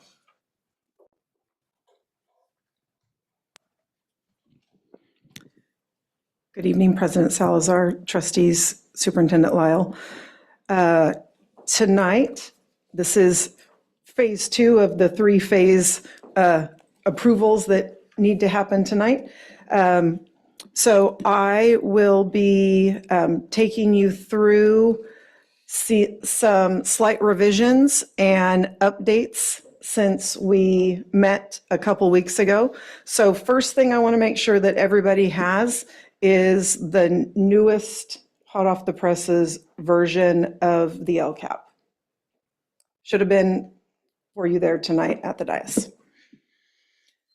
Okay, so since we last met, I was able to take some feedback from some trustees, as well as some feedback from Jim Sargent, who's here tonight. He is my #1 support from Madera County Superintendent of Schools. And he ultimately oversees the team that has the final approval on our LCAP. And so we met right after the board meeting, and he asked me to make some slight revisions. So in the version you're approving tonight, it has revisions that were asked about from the board at the last meeting, as well as some revisions that Mr. Sargent asked to be made. So I can take the.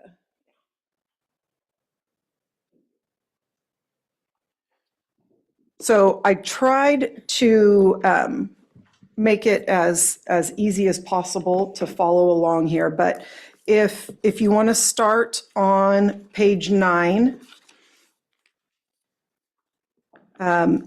this is the section that is referred to as the annual update. And the annual update portion is looking at what is called the goal analysis for each of the 6 goals and the corresponding actions from our current LCAP. And so one of the revisions that we'll call out tonight is the first one that you will see is on page, starts on page 13. So essentially, when you look at the goal analysis, there's 4 prompts that we have to go through and address each action. In the version that I presented on in the first read, there was no information in the first prompt. So what you see now is the information under prompt 1 for all of the goals and goals 2 through 6. We had to describe what would be considered a substantive difference in what we planned and what we actually were able to implement. So if there's narrative written in any of these boxes by action, that means that what we planned to do and what we actually did didn't align completely. As we mentioned earlier, specifically in goal 2, a number of the areas where there was a difference was due to the fact that we simply didn't have enough qualified applicants, and we weren't able to staff in a number of positions. So in the first prompt, we basically do a brief explanation of why there was a difference. Then if you turn the page to page 14, in the second prompt, we actually have to talk about the budget. So you'll see that, as an example, goal 2, action 1, the budget was for $6,221,384. What we actually spent was $5,964,000. So the goals and the actions correspond in prompt 1 and prompt 2. Prompt 1 is an explanation of what the difference is. Prompt 2 addresses the amount of money that we allocated and what we actually spent. So I had to make revisions there in goals 2, 3, 4, 5, and 6. Okay? So I had to add a response to prompt 1, and then we had to add the dollar amounts to prompt 2. So that is what is updated or different from what was presented to you in the first read. Next, if we go to the section that actually starts looking at the 24-25 LCAP, that starts on page 28 with the plan summary. Couple suggestions from the dais last time. If you look at page 31 and 32 and 33, if you recall, when I brought this for a first read, this is the area where we have to address what are referred to as required actions. I didn't have page numbers. I went ahead and added page numbers. So now, if you want to look at how we're addressing graduation rate for English learners, it's under Goal 4, Action 3, but now you have the page number identified for you. So that's just an additional piece to help you. It's just for ease for the public and for the board in order to be able to identify more easily where those required actions are written into our LCAP. On page 34, which is the technical assistance section, you might recall when we did the first read, there was the links there, and we talked about that a little bit, and I think the board felt like for the public's ease and for the ease of the board, the link is fine, but we definitely needed to have some description and some narrative there. So now you can look under, starting on page 34, and you can see that the differentiated assistance work, I basically summarized what that work is going to entail. And it talks about when we met, it talks about what the work that was agreed upon with the committee, and then what we're doing to address those needs. So the link is still there, and if you wanted to read all 14 pages of the work, you could, but this is a summary of the work and then the next steps. And then when you look on page 36, that's where we get to the comprehensive support and improvement portion, which those are what you hear us refer to as our CSI schools. They also have to have a plan that addresses the academic areas that are identified by the California School Dashboard.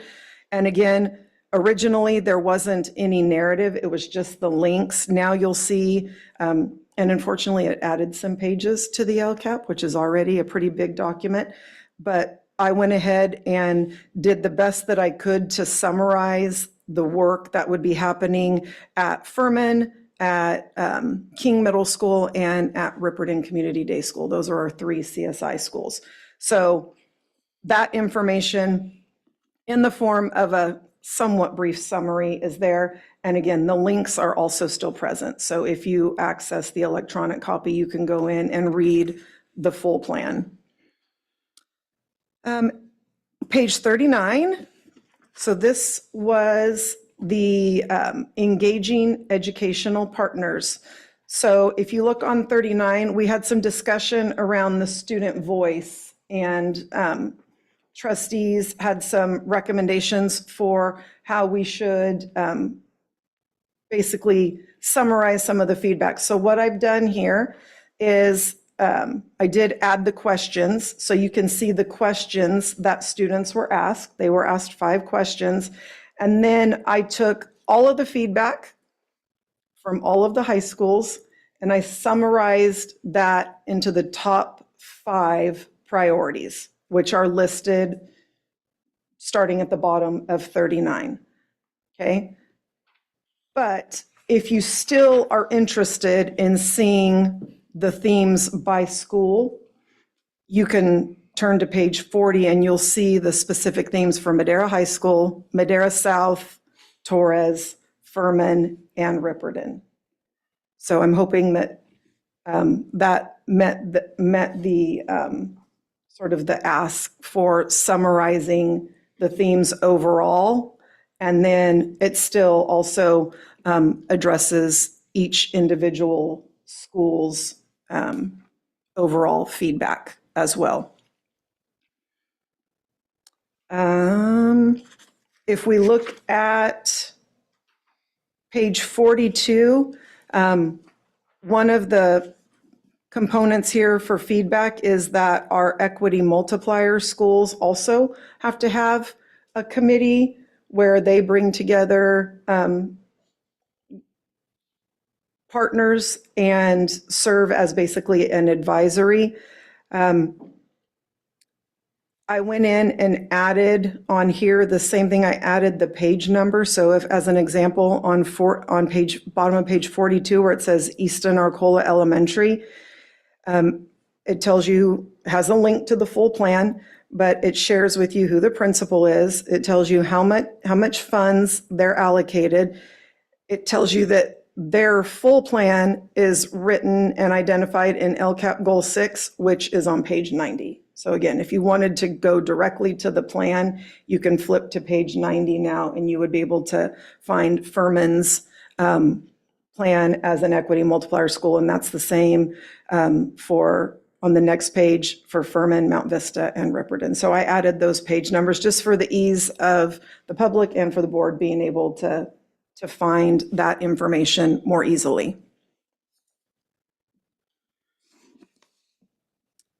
Okay. Next is where I would say the greatest amount of interest should lie in the LCAP. And that is where we look at the section that is the goals and then all of the actions that follow. So the piece that I would like for you to take a moment and look at is, again, because of our performance on the California School Dashboard, as I shared previously, any district-wide indicator, school-wide indicator, or student group within a school that received the red performance level, which is the lowest performance level, is then required to be addressed in the LCAP.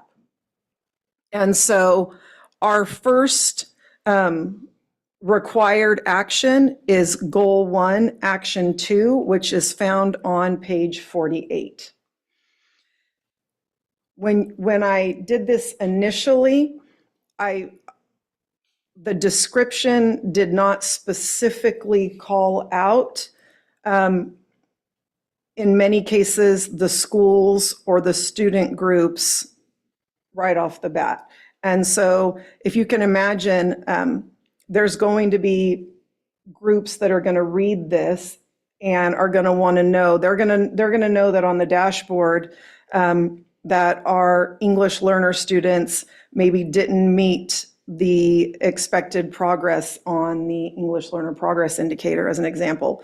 So it was recommended from Mr. Sargent to make sure that we put that right at the forefront so that anybody who's reading it can see, as an example, in Goal 1, Action 2, we're talking about supporting programs and practices that provide intellectual rigor and meaningful access to high-quality academic programs for English learners. So this is a required action specifically for Pershing and Alpha Elementary and King Middle Schools, as they received the lowest performance level on the English Learner Progress Indicator. And in order to address the performance of the English learners, we plan to do the following. And then there's a detailed description of the work that's going to happen at those schools, as well as other schools across the district, but specifically to address the needs of English learners at those schools.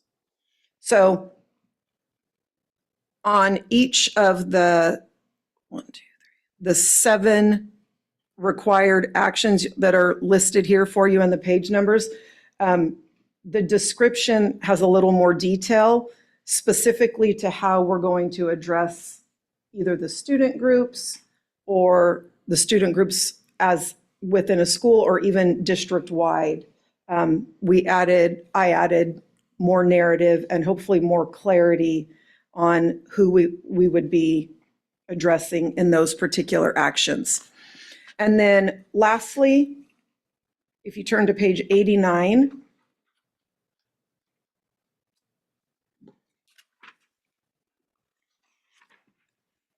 this is the beginning of the goals. It starts at goal 6 is where the equity multiplier school goals are at. Previously, I had a description of the goal. I had addressed the state priorities, but under the prompt that is next, it says an explanation of why the LEA has developed this goal. I had not put a clear enough explanation there. So for each of these 4 equity multiplier goals, I went in and added a little bit more description or narrative to, as an example, why Easton Arcola wrote a plan that addresses their migrant students. For Furman, you can look and see now, they want to focus on the academic improvement in English language arts and math. So I just gave a little greater detail under each of those goals, which are addressing the equity multiplier schools. So I will take a breather there and let you all ask me any questions on the revisions or updates that I just provided to you. Trustees, do you have any questions for Ms. Sissel? Not at this time. We're trying to Okay. soak it in. Okay, Just real quick for me on this last one on the equity multiplier. Repeat that explanation for Eastern Arcola, and you said Furman? yeah. So if you look, so page 90, so every goal, as you get looking through this, you'll see the goal is numbered. Then you have to write a description of the goal. Then you have to basically highlight which of the state priorities are being addressed with this goal. And then as you turn the page to page 90 at the top, it says an explanation of why the LEA has developed this goal. So previously, I didn't write a description that clearly addressed each of the equity multiplier plans. So I went in and added additional detail as to why each of the schools chose to address what they're addressing with their equity multiplier funds. Okay? Thank you. So that is all that's the only revisions that were made to the document from what was originally presented. But I also updated, if you'll go, David, to the next. So sometimes, maybe it's just me, but I feel like the LCAP can be a little daunting to find our way through. It's just you. It's just me? Okay. It's just you. A couple questions that came up last time, like we were asked, okay, so I see the goal and I see the action, but then I got to flip to the back in the tables to try to see the amounts. And then I got to go to a different page to find the total. So you'll remember last time I did share this information. So I went through and I basically created just a 1-page reference document for you all. So as an example, this is goal 1, assets-based multilingualism. I listed the action, the amount budgeted. It is rounded to the nearest like million or 100,000. And then I totaled it for you. So this can be used instead of having to flip to multiple pages.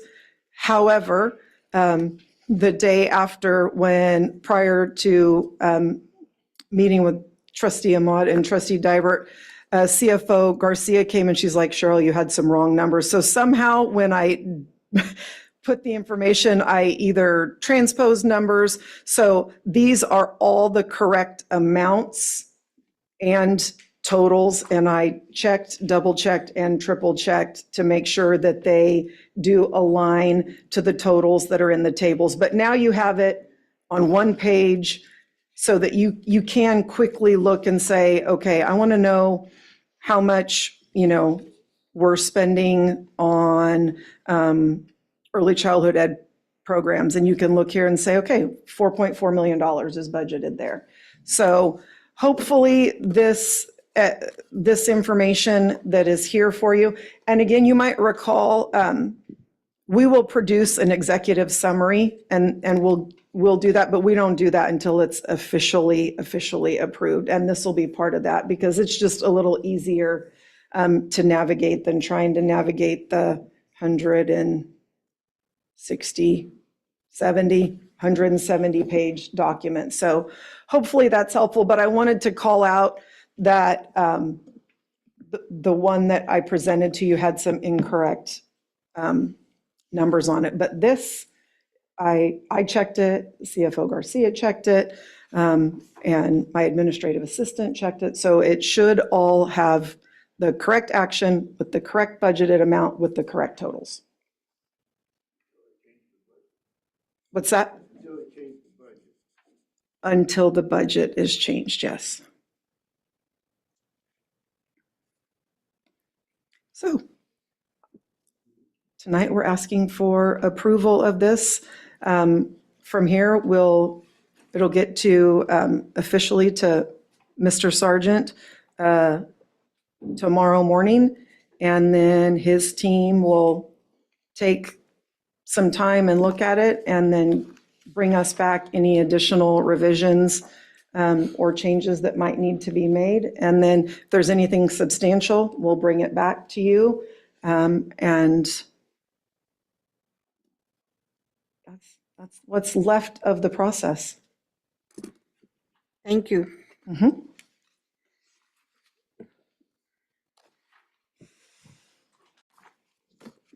Thank you, Superintendent Cecil, Associate Superintendent. I'll now open this item for public comment. Mrs. Martinez? If you wish to address the board regarding this item, please step up to the podium and state your name and city of residence. If you are joining remotely and would like to make a public comment, click on the reactions icon located at the bottom of your screen. In the reactions window, click on the raise hand button and wait for your name to be called. Speakers will be allowed to address the board in the order they approach the podium or appear on our screen. President Salazar, we do not have any participants who wish to address the board at this time. Thank you, Ms. Martinez. Seeing none come forward, I close public comment. Trustees, do you have any questions for staff? I don't have any questions, but I do want to commend all the work you've done. It wasn't until I sat down and met with Assistant Superintendent Cecil that I realized all the work that you've done and everybody that is involved.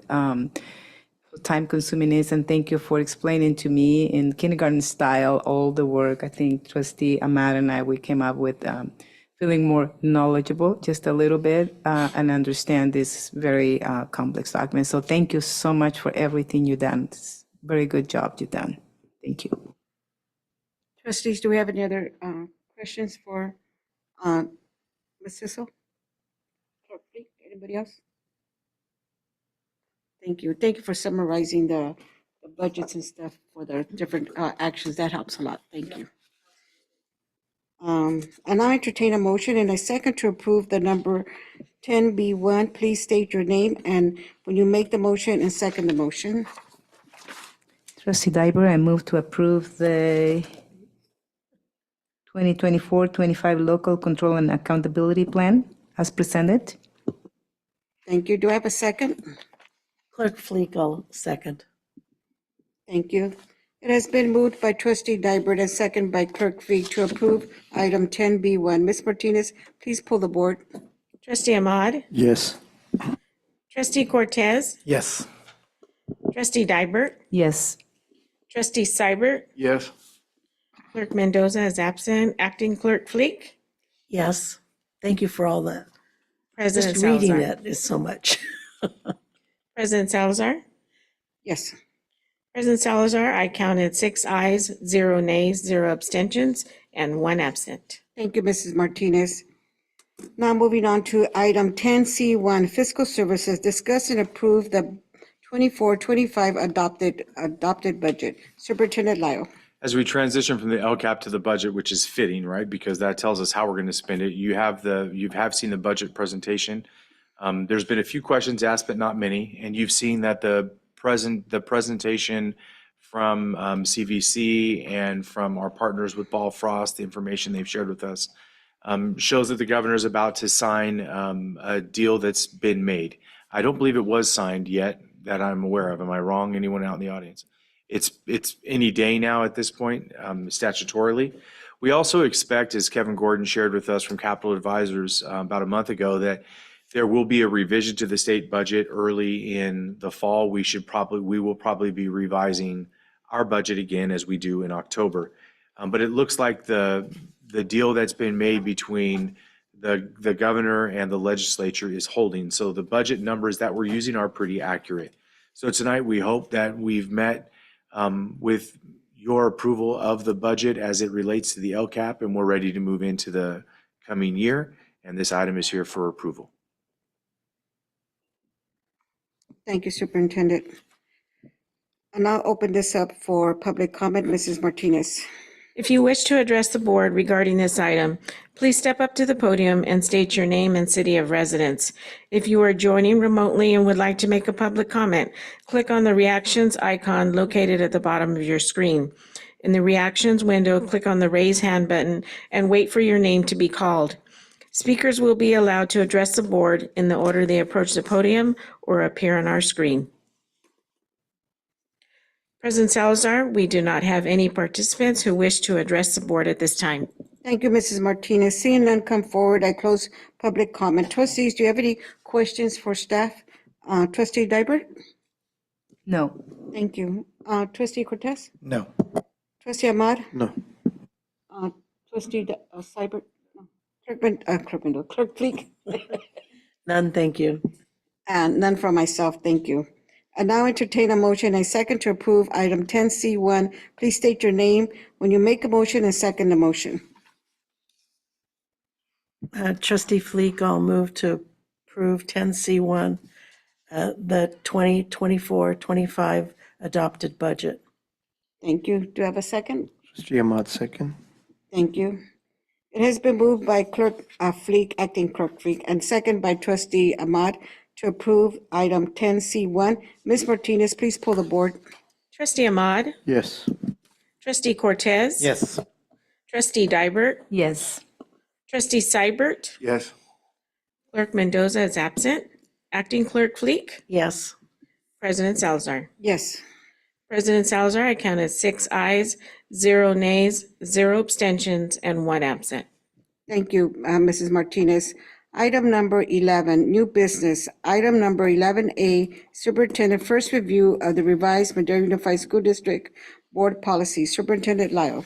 So President Salazar, Clerk Fleek, and members of the board, I want to thank, as we move into this item, I want to just spend 10 seconds saying thank you to Director Bonilla, Assistant Superintendent Sissel, and CFO Garcia, who's out there in Zoom land, looking at this all, from a different time zone in a different country. That was a lot of really hard work, and it represents a new and growing level of professionalism and clarity. I want to thank you all for that.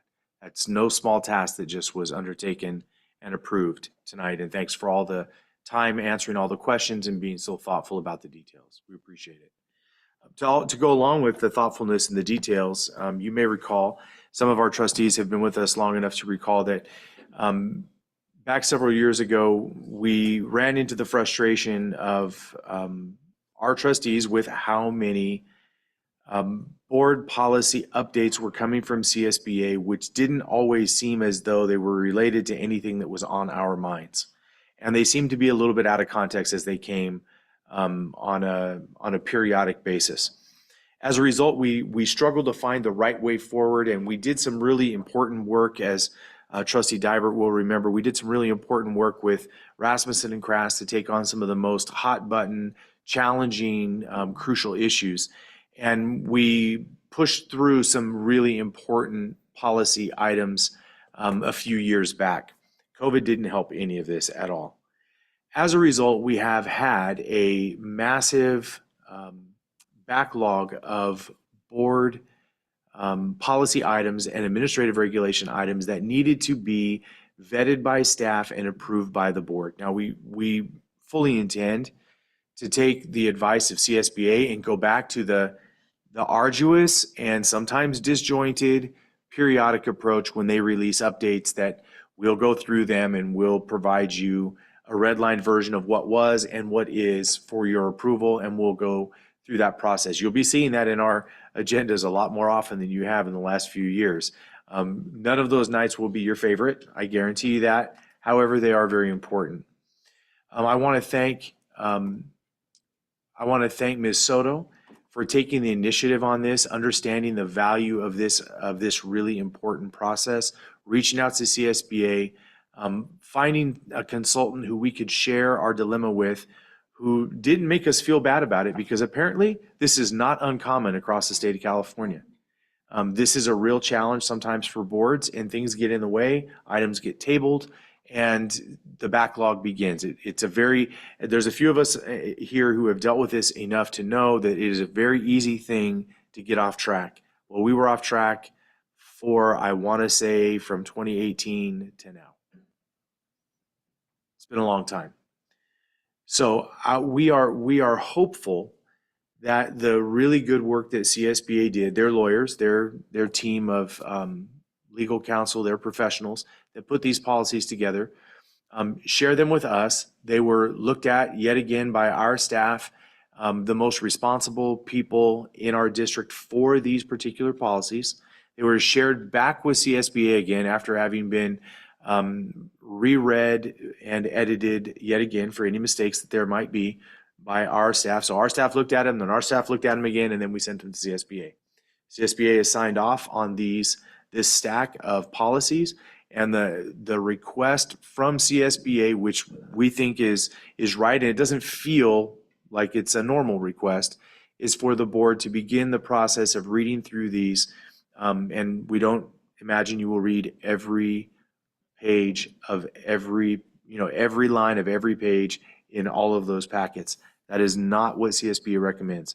What CSBA recommends is that you look at the policies that mean the most to you, and you look in those areas and you ask us some questions, and that you trust that this gold standard organization, which is really one of the best in the nation, and our staff has really looked at it, and then they've looked at it again, and they have presented this to you for your first read and later approval. It's been a really tough process. We took massive amounts of staff time, set aside whole days. We brought everybody in here and built a workshop, and that went on for days and days until we finally got to a place where our consultant felt that she could walk away, and then the remaining policies would follow. It's taken quite a long time. Ms. Soto, is there anything you'd like to add to all of this that would help the trustees understand our next steps? So what we would recommend, and what Sally and CSBA recommends, this is what they call a global approval, a global update. We put a lot of pressure on us ourselves in previous iterations of the board to literally read every word of every line of every page in every item that you approve if you're going to do your job properly. CSBA would challenge you with that, and we had that direct discussion with our consultant, and I'm in the microphone saying this to the public. I know I'm on the record. And her recommendation was very strenuously, that is exactly not what is necessary. The periodic updates come in, and if there are any items that you are not 100% comfortable with, upon approval, that's the item that you would tell us at the end of the meeting that you want us to go back and review and bring back to you at our earliest convenience. But the good news would be, in the meanwhile, everything would be current. and everything would meet legal muster. That's a very valuable thing for all of us. If Kevin Dale was here, he would implore you to, when we have the opportunity, approve these en masse so that we're at the most legally defensible place we could be with policy. And then if there are items that really are interesting to you and maybe you feel need to be looked at with more depth, we will begin that process as quickly as we can. And we'll bring those back to you as quickly as we can with our recommendations. And then we'll, of course, have your feedback on a first read and then a second read for approval later. So having done this now doesn't mean you can't do it again. It just means that the entirety of our policy manual will be updated. Thank you, Superintendent Lau. Trustees, do you have any questions for staff? Trustee Dybert? Yes, I do have a comment first, and I know this is a lot of work because I walked the walk. I did global before, and global is not fun for trustees, for staff. It's a lot of work, a lot of time consuming, but luckily you don't have to do the global if we keep up with the updating the policies every 3 months they come through. And it won't be a lot of reading, it's just 3 or 4 policies that are going to be updated, mandated by, there's laws that are mandated that we have no choice whether we like it or not, we have to approve them. But I do want to mention that I want to ask, because honestly, I didn't have a chance to read it all. I was on vacation and got back just yesterday. The only things that the board is required to approve are the policies, not the ARs. I attended one of the CSBA workshops at the conference last year, and they advised us not to get involved with ARs because those can change, and the staff can modify that without the board approval. So if you would like to do a little more research on that, and I'm not sure, are the ARs included in this bundle?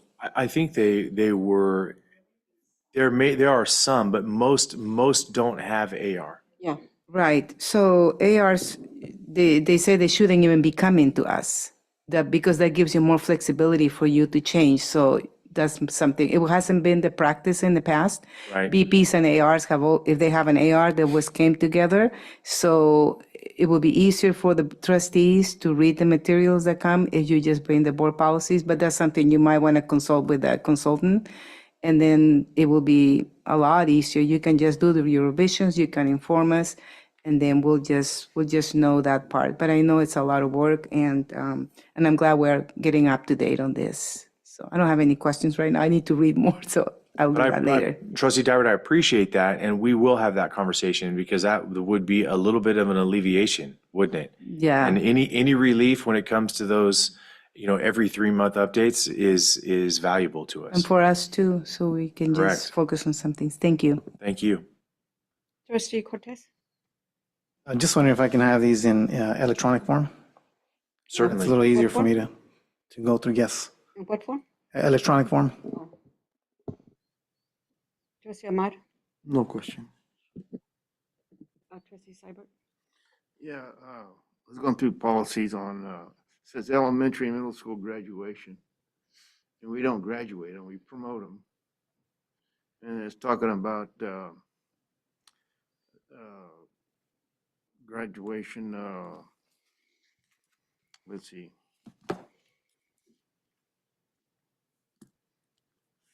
The requirements for graduation but we're promoting them. But I'd like to, in the future, get some hard, not just grades, because grades don't mean too much to me. It's what do they know? Or prepared to go into high school. And I'd like to see us create some policies, what at the grade level, to move on to high school, what the expectations are for promotion. So, please.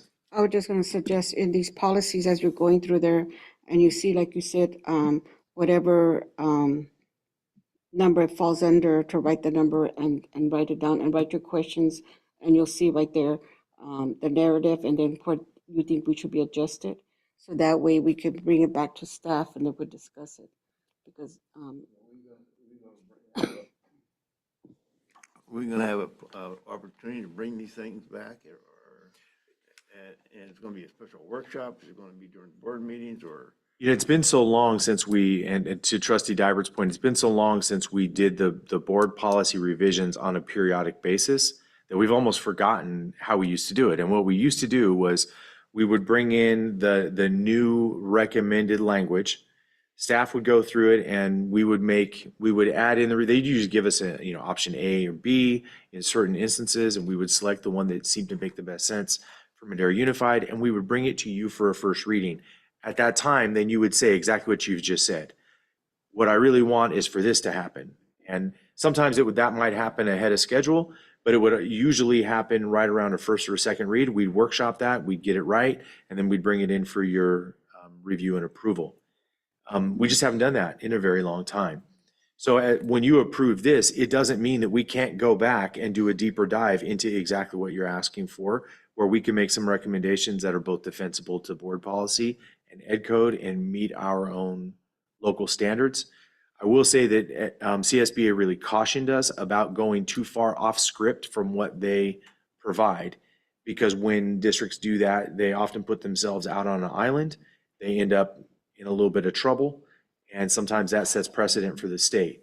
In a case like this, as you're describing, this is an area that really is more localized and probably should be.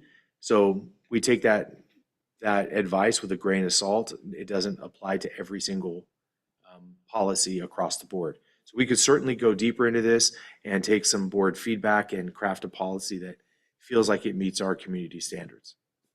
Yeah, well, it used to be graduation, and I mean, I guess staff decided, well, it should be a promotion, it shouldn't be graduation. And so I think it should be stated as a promotion. But I'm really interested in the standards for promotion. I mean, what reading level should they be at? What math skills should they have?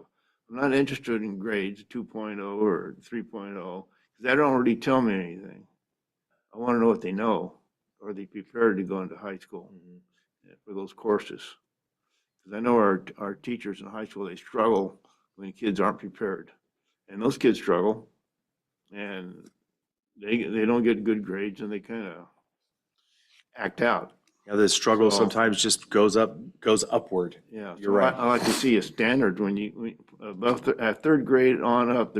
Third grade there should be a standard, and we try to meet those expectations. Those kids that don't meet those expectations going on to fourth grade, we have to have the interventions for them. But we got to get them up to whatever we decide the standard is going to be to go into high school. Or, I mean, one year a superintendent decided every kid in 8th grade had to take algebra. Well, we flunked most of the kids. That didn't do us any good. Right. But you know where I'm at, or what I'm talking about. I do. Thank you. Thank you. Thank you, Trustee Seibert. Clerk Bleak? No questions. Or are we saying yes? I kind of lost it. I was listening to everyone. Brain freeze. Thank you. And I just suggest when you start going through these, there's a link, electronic link that Elizabeth can send, and you'll have the different policies, and you start going through them. If you have the book in front of you, you'll see, it'll give you the first instructions if you've seen it already. It'd be striked out in red. If they make changes, there's option 1, 2, or 3, sometimes in yellow, the CSBA has suggested. And then most of these different categories have been gone through with staff and the directors, and they'll have the initial in green who went through it. And if you have any questions, like Trustee Seibert, write down the series, where it falls under, and then that way we could bring those back to them. But that makes it easier, like you were saying, Trustee Cortez, if you have the link in front of you and you're going through each one and you're just paging down, if you have any questions, then you could go to the book if you need to read it again, because I know after a while our eyes get tired being on the computer, and that might help. But that helped me. I started going through them this weekend, and I was able to get through half of them. And that's because I worked all weekend. But anyway, but that helps a lot, and thank you for reminding me about that. Any other questions, trustees? Were there any 8,000s? No. Because it goes from 1 to 9, but they're 8,000 series. There was Yeah. never an 8,000. That's only the ones they had. And then like Trustee Diaper said, in the future, when we get the updates, then we'll work with those. But Elizabeth's been trying to get on, with the consultant and CSBA to keep us up to date and make it more as easy as for us to review them as possible. Also, another suggestion was too, if a trustee wants to say, I want to dive into maybe facilities, then you want to go through it more detail, you want to take that time and bring back your feedback, you could do that. Or if you want to, be on students or personnel or those kind of things, those kind of series, and you want to dive into that and be more detailed on going over it, let me know. And then that way we could know that we're going to be going through it as well individually. But if you want to dive into it more detail and actually read all those policies, you're welcome to do that too. Because I know some areas might interest you more than other areas, or you might have more, if somebody knows more about HR than personnel than you, or business and things in those natures. Those are suggestions too that might be helpful to us in going over these. But yeah, we're making up several years, but once we swallow the medicine, we'll be good for a while. And President Salazar, I appreciate the dedication to it. You came in and put a lot of time into this too, to try to get in front of the policies that were most related to the board. And this is a tedious process. I mean, I want to acknowledge that. This is, as Trustee Diver said, this is no fun. I'm gonna quote you on that. This is no fun. It is really important as you go through this, be patient with us just for this fact. Not that we won't answer any questions. We'll sit down and we'll have, the small meetings we need to, and we'll get into some details if we need to. I think that's probably best to happen after the school year, after we get these approved, because we will have the time to do that. This particular time of year, and you can tell by just our audience tonight, people are on vacation. This is when they finally do get to go see some family, go visit their parents and grandparents, their kids who are, wherever they might be. Go out of the country when you need to.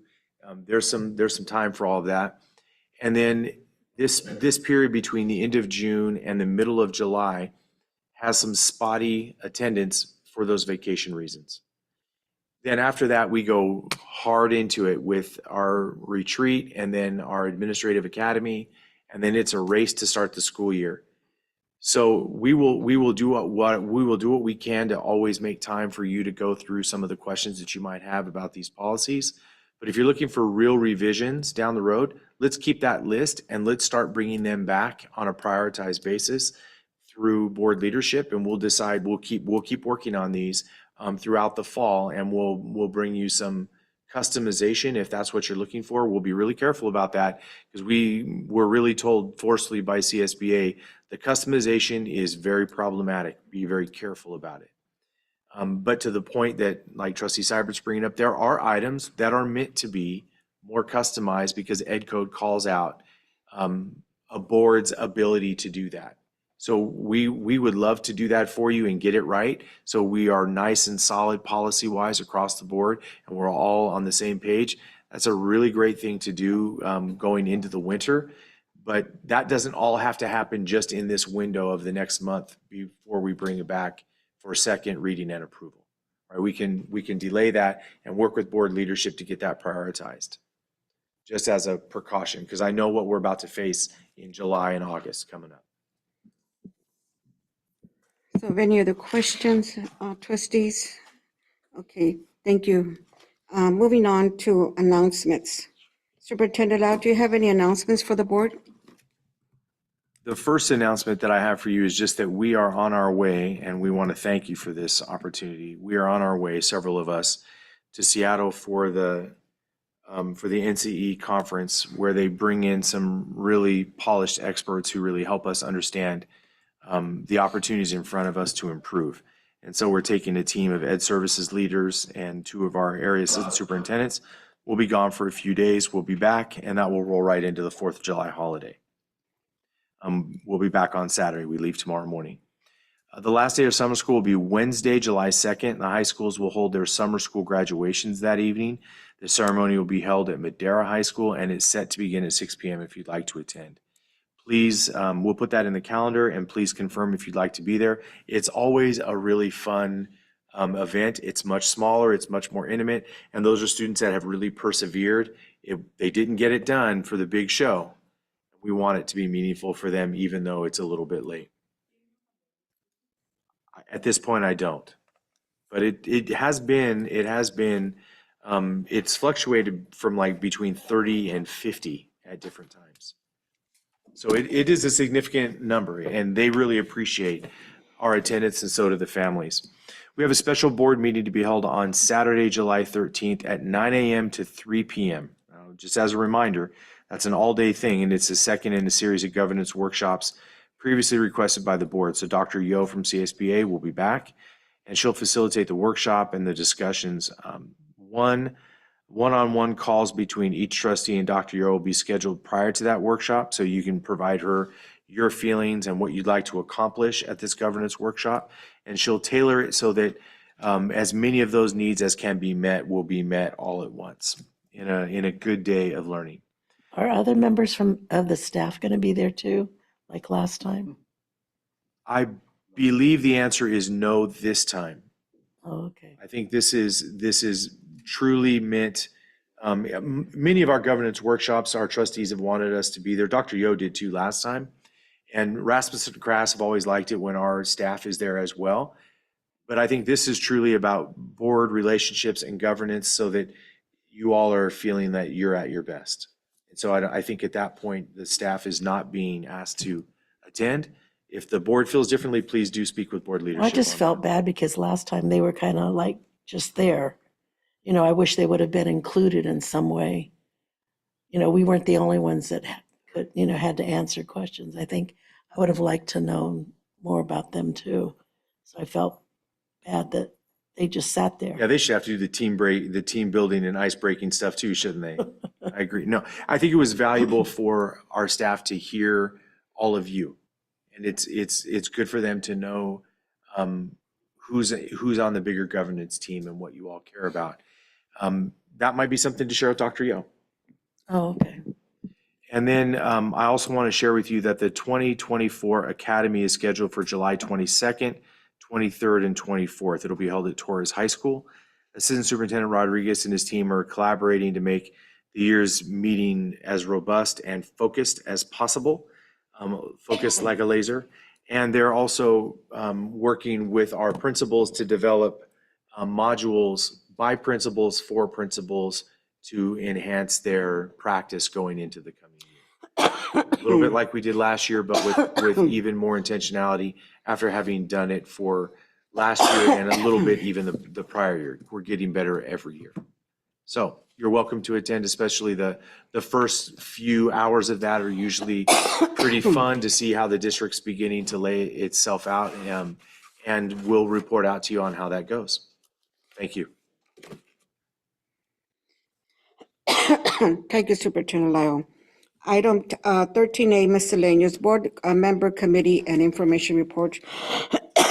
Excuse me, this trustees, this is an opportunity for you to provide the board updates or reports from committee meetings on events you have attended. We start with trustee Ahmad.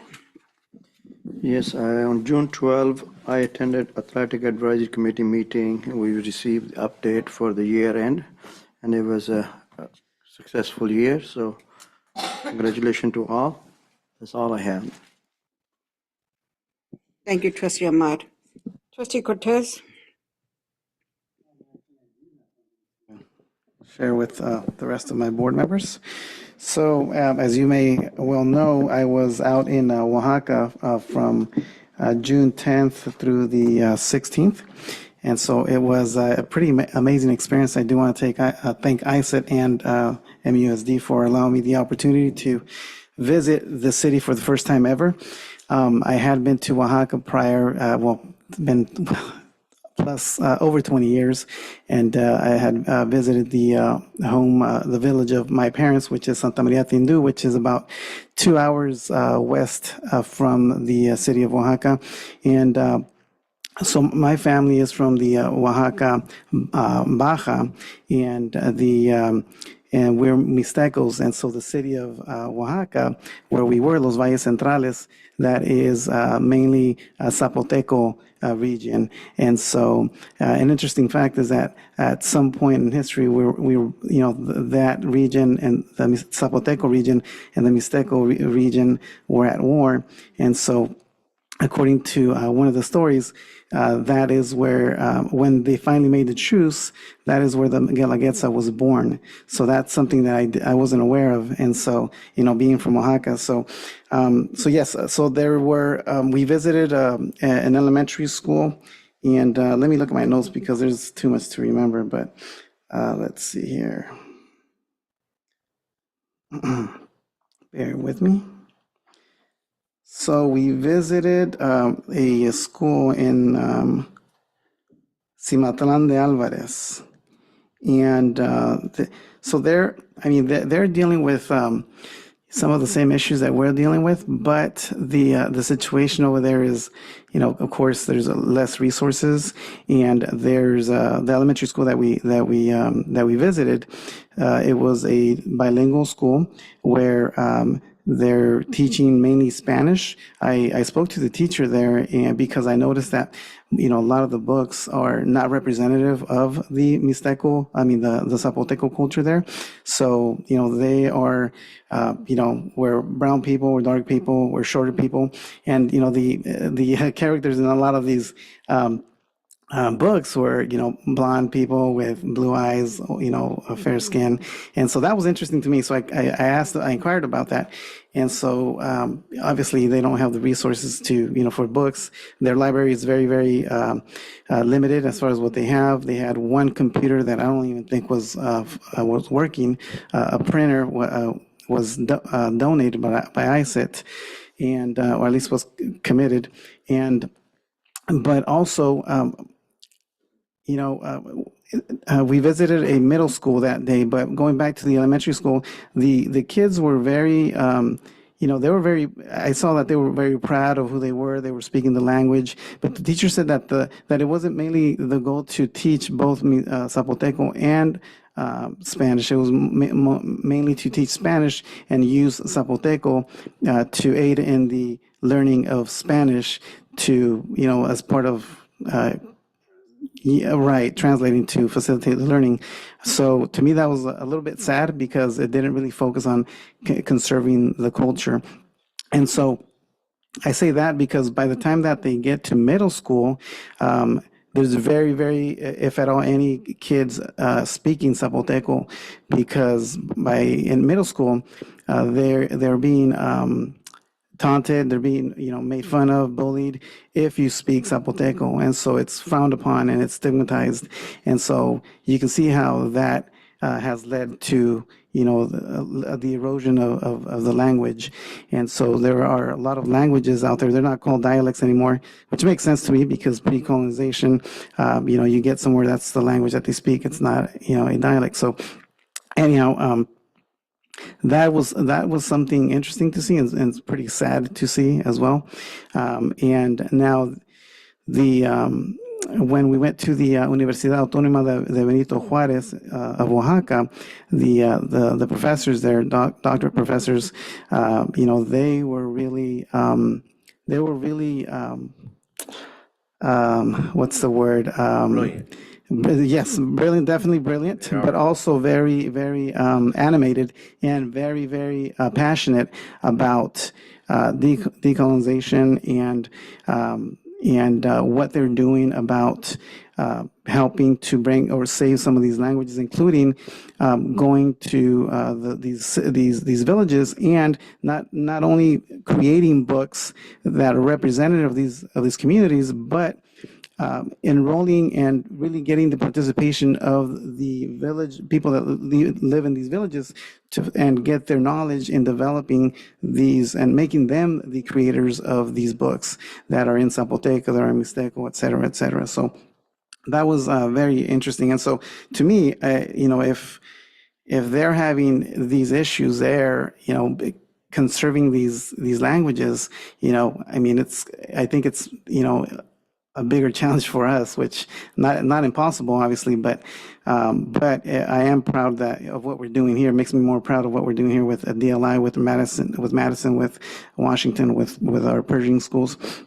But I mean, just to give you an idea, there's 8 different regions in Oaxaca, and there's 17 languages with variants totaling over 200 total variants. So there's the most popular languages spoken there are Zapoteco, Mixteco, and Mazateco. And then just the Mixteco alone has 3 variants. And if you speak one variant, you probably won't understand the other 2 variants. So it's very, very complex.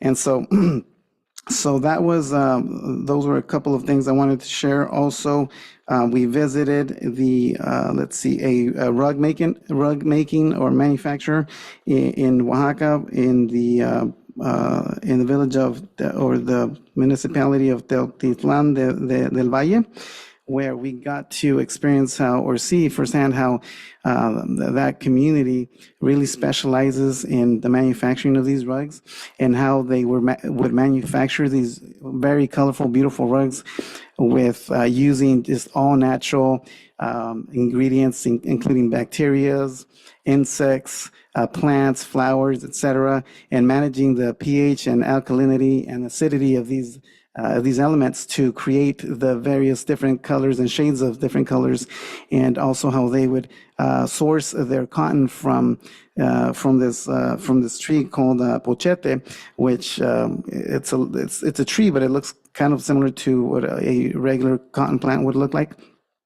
But then post the European era or post-colonization, they started sourcing after sheep were introduced, of course, they started sourcing the wool from the Mixtecos, and so that's another way that they kind of came together, which I thought was pretty cool.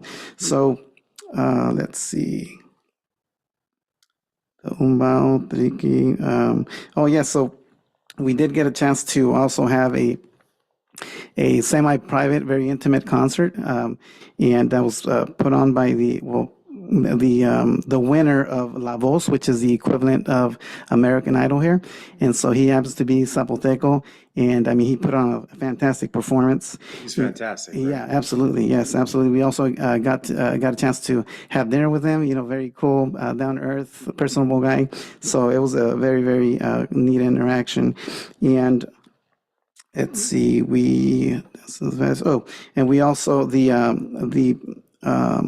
folks at the Cimatlan community. There's a teacher there that also is in charge of. He's an instructor of this dance called the Dance of the Feathers, or La Danza de la Pluma. And that was a really, really neat experience as well, because it relates the story of the conquest, basically, and from the greeting with Hernán Cortés by Moctezuma to the confrontation between the Spaniards and the Mixtecos, or actually the Aztecs, and the eventual conquest and syncretism of both cultures. So. There was that, and there was a lot more that we got to experience, but definitely 1 week is not enough. You do need a lot, more time to explore, and it was just a once in a lifetime experience. I'm actually making plans now to take my family back. I think that next year, if this is available, I would encourage my fellow board members to attend, and it's a really, really enlightening experience. So. That's all I wanted to share. Thank you. Thank you for sharing, Trustee Cortez. Sound like an awesome trip. Thank you. Trustee Ahmad? Oh, you already answered. Oh, yeah, sorry. Trustee Dybert, I apologize. Oh, I want to go next year. Been wanting to go. But yeah, very nice. Thank you for that report. I don't have anything to report other than really very intelligent, very well prepared sophomores and juniors, maybe, right? They came for the student board members interviews. President Salazar, like Superintendent Lyle mentioned, the 3 of us were sitting there, and it was the hardest thing to decide to pick one over the other, including, the existing, one of the student current trustee for Taurus. I mean, and you can see the growth too that the trustee did. But anyway, I commend all of those students who took the time to prepare their application and to sit down and answer every question that was on the script and off the script. And I would like to, even those students, Superintendent Lyle, that were not selected, to encourage them, because I think they will make a big difference in your student voice meetings with them at the schools, and they'll support those student board members there. So let's not forget those students and how much they can contribute to the improvement at each of their schools. I'm pretty sure there's way more students like that. I'm very proud of the work that we're doing and seeing how they respond and how positive they were and how humble beginnings they had. They shared their personal stories, and I think that was very nice of them to tell us and get to know them. So I'm very proud of them, and I'm so glad I had the opportunity to meet them and be part of that. So that's all I have. Thank you. Thank you. Trustee Seibert? Yeah, excuse me. On the athletic advisory committee meeting, they're talking about maybe having pickleball as a sport. Some schools are doing that, so that's something that's new. Facilities committee meeting. We talked about the ELOP funds they're going to spend over on Almond Avenue and the stadium. And we're looking at that being, as expensive it is, we're going to go in stages, start looking at stages. Can't build the whole thing, so we've got to decide what stages we're going to put in the beginning. And on the Madera High Stadium, the plans are coming in on that, and the old visitor side, which is our home side now, that they're going to lower that berm.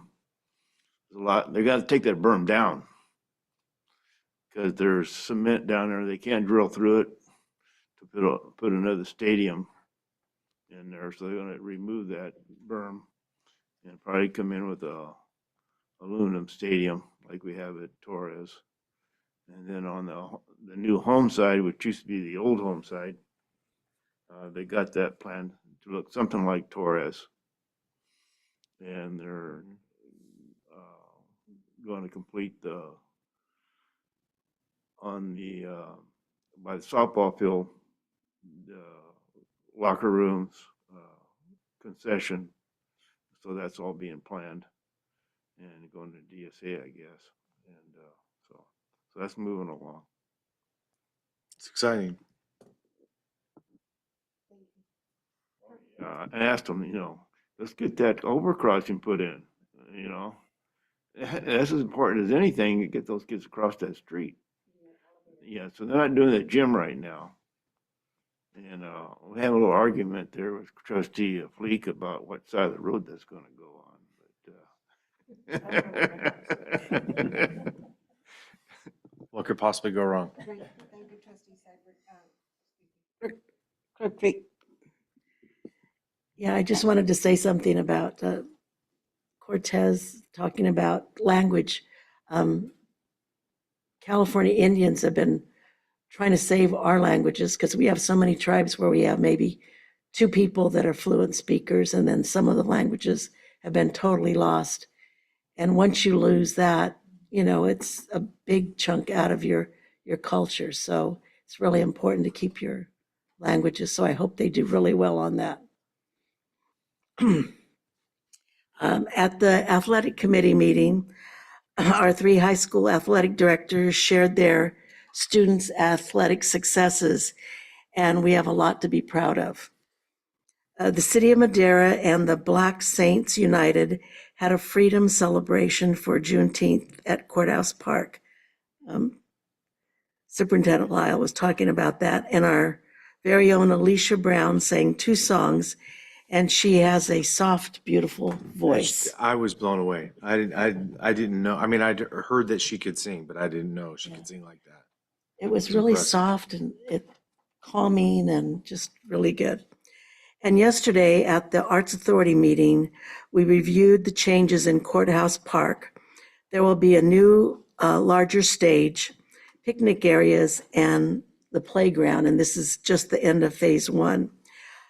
New murals will be downtown, and there are exciting new opportunities for our families to enjoy coming to town and to the park. The 9/11 monument will be revealed September 11th, and our September 28th will have our Old Timers Day Parade, and the Courthouse Museum will also add its 50th anniversary celebration on that day. So the museum has been around for 50 years, and no, I have not been on the board that long. Thank you. Thank you, Clerk Fleek. For myself, the same thing like Trustee Seibert, I attended the facilities meeting, and he shared already the details of the ELLP and Memorial Stadium and all the progress that we have. And thank you, Director Cox, for sharing all the details as well on that meeting. On June 17th, I was with the superintendent and Trustee Dybert, we interviewed 12 different students for candidates for our student board. Very good students, very motivated. We're going to have a good voice for our students, which I'm happy about. But other than that, that's all I have to share with you.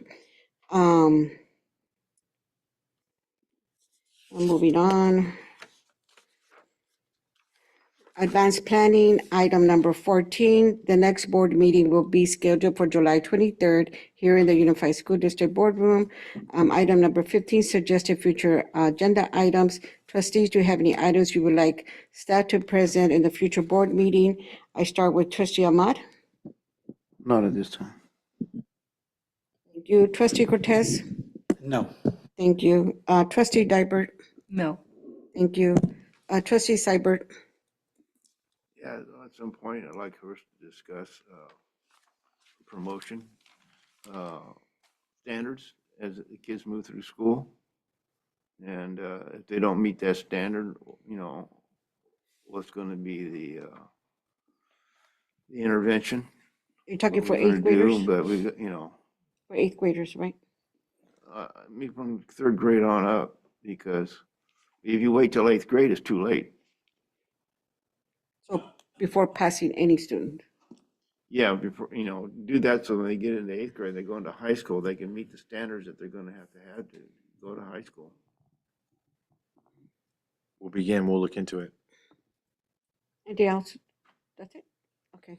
Clerk Fleek? None, thank you. Myself, still looking for the NWA reports to be completed. I know we're going to change the style, but I'm still waiting for that to be updated so we could share with the other trustees. The NWA report is one of our benchmark reports that we look at, the performance of our schools and our students. So I appreciate it. We could get that wrapped up as soon as possible. We'll get that wrapped up as soon as possible. Thank you. Now to adjournment. It is 9:23 and the meeting's adjourned. Thank you for attending the board meeting and be careful out there.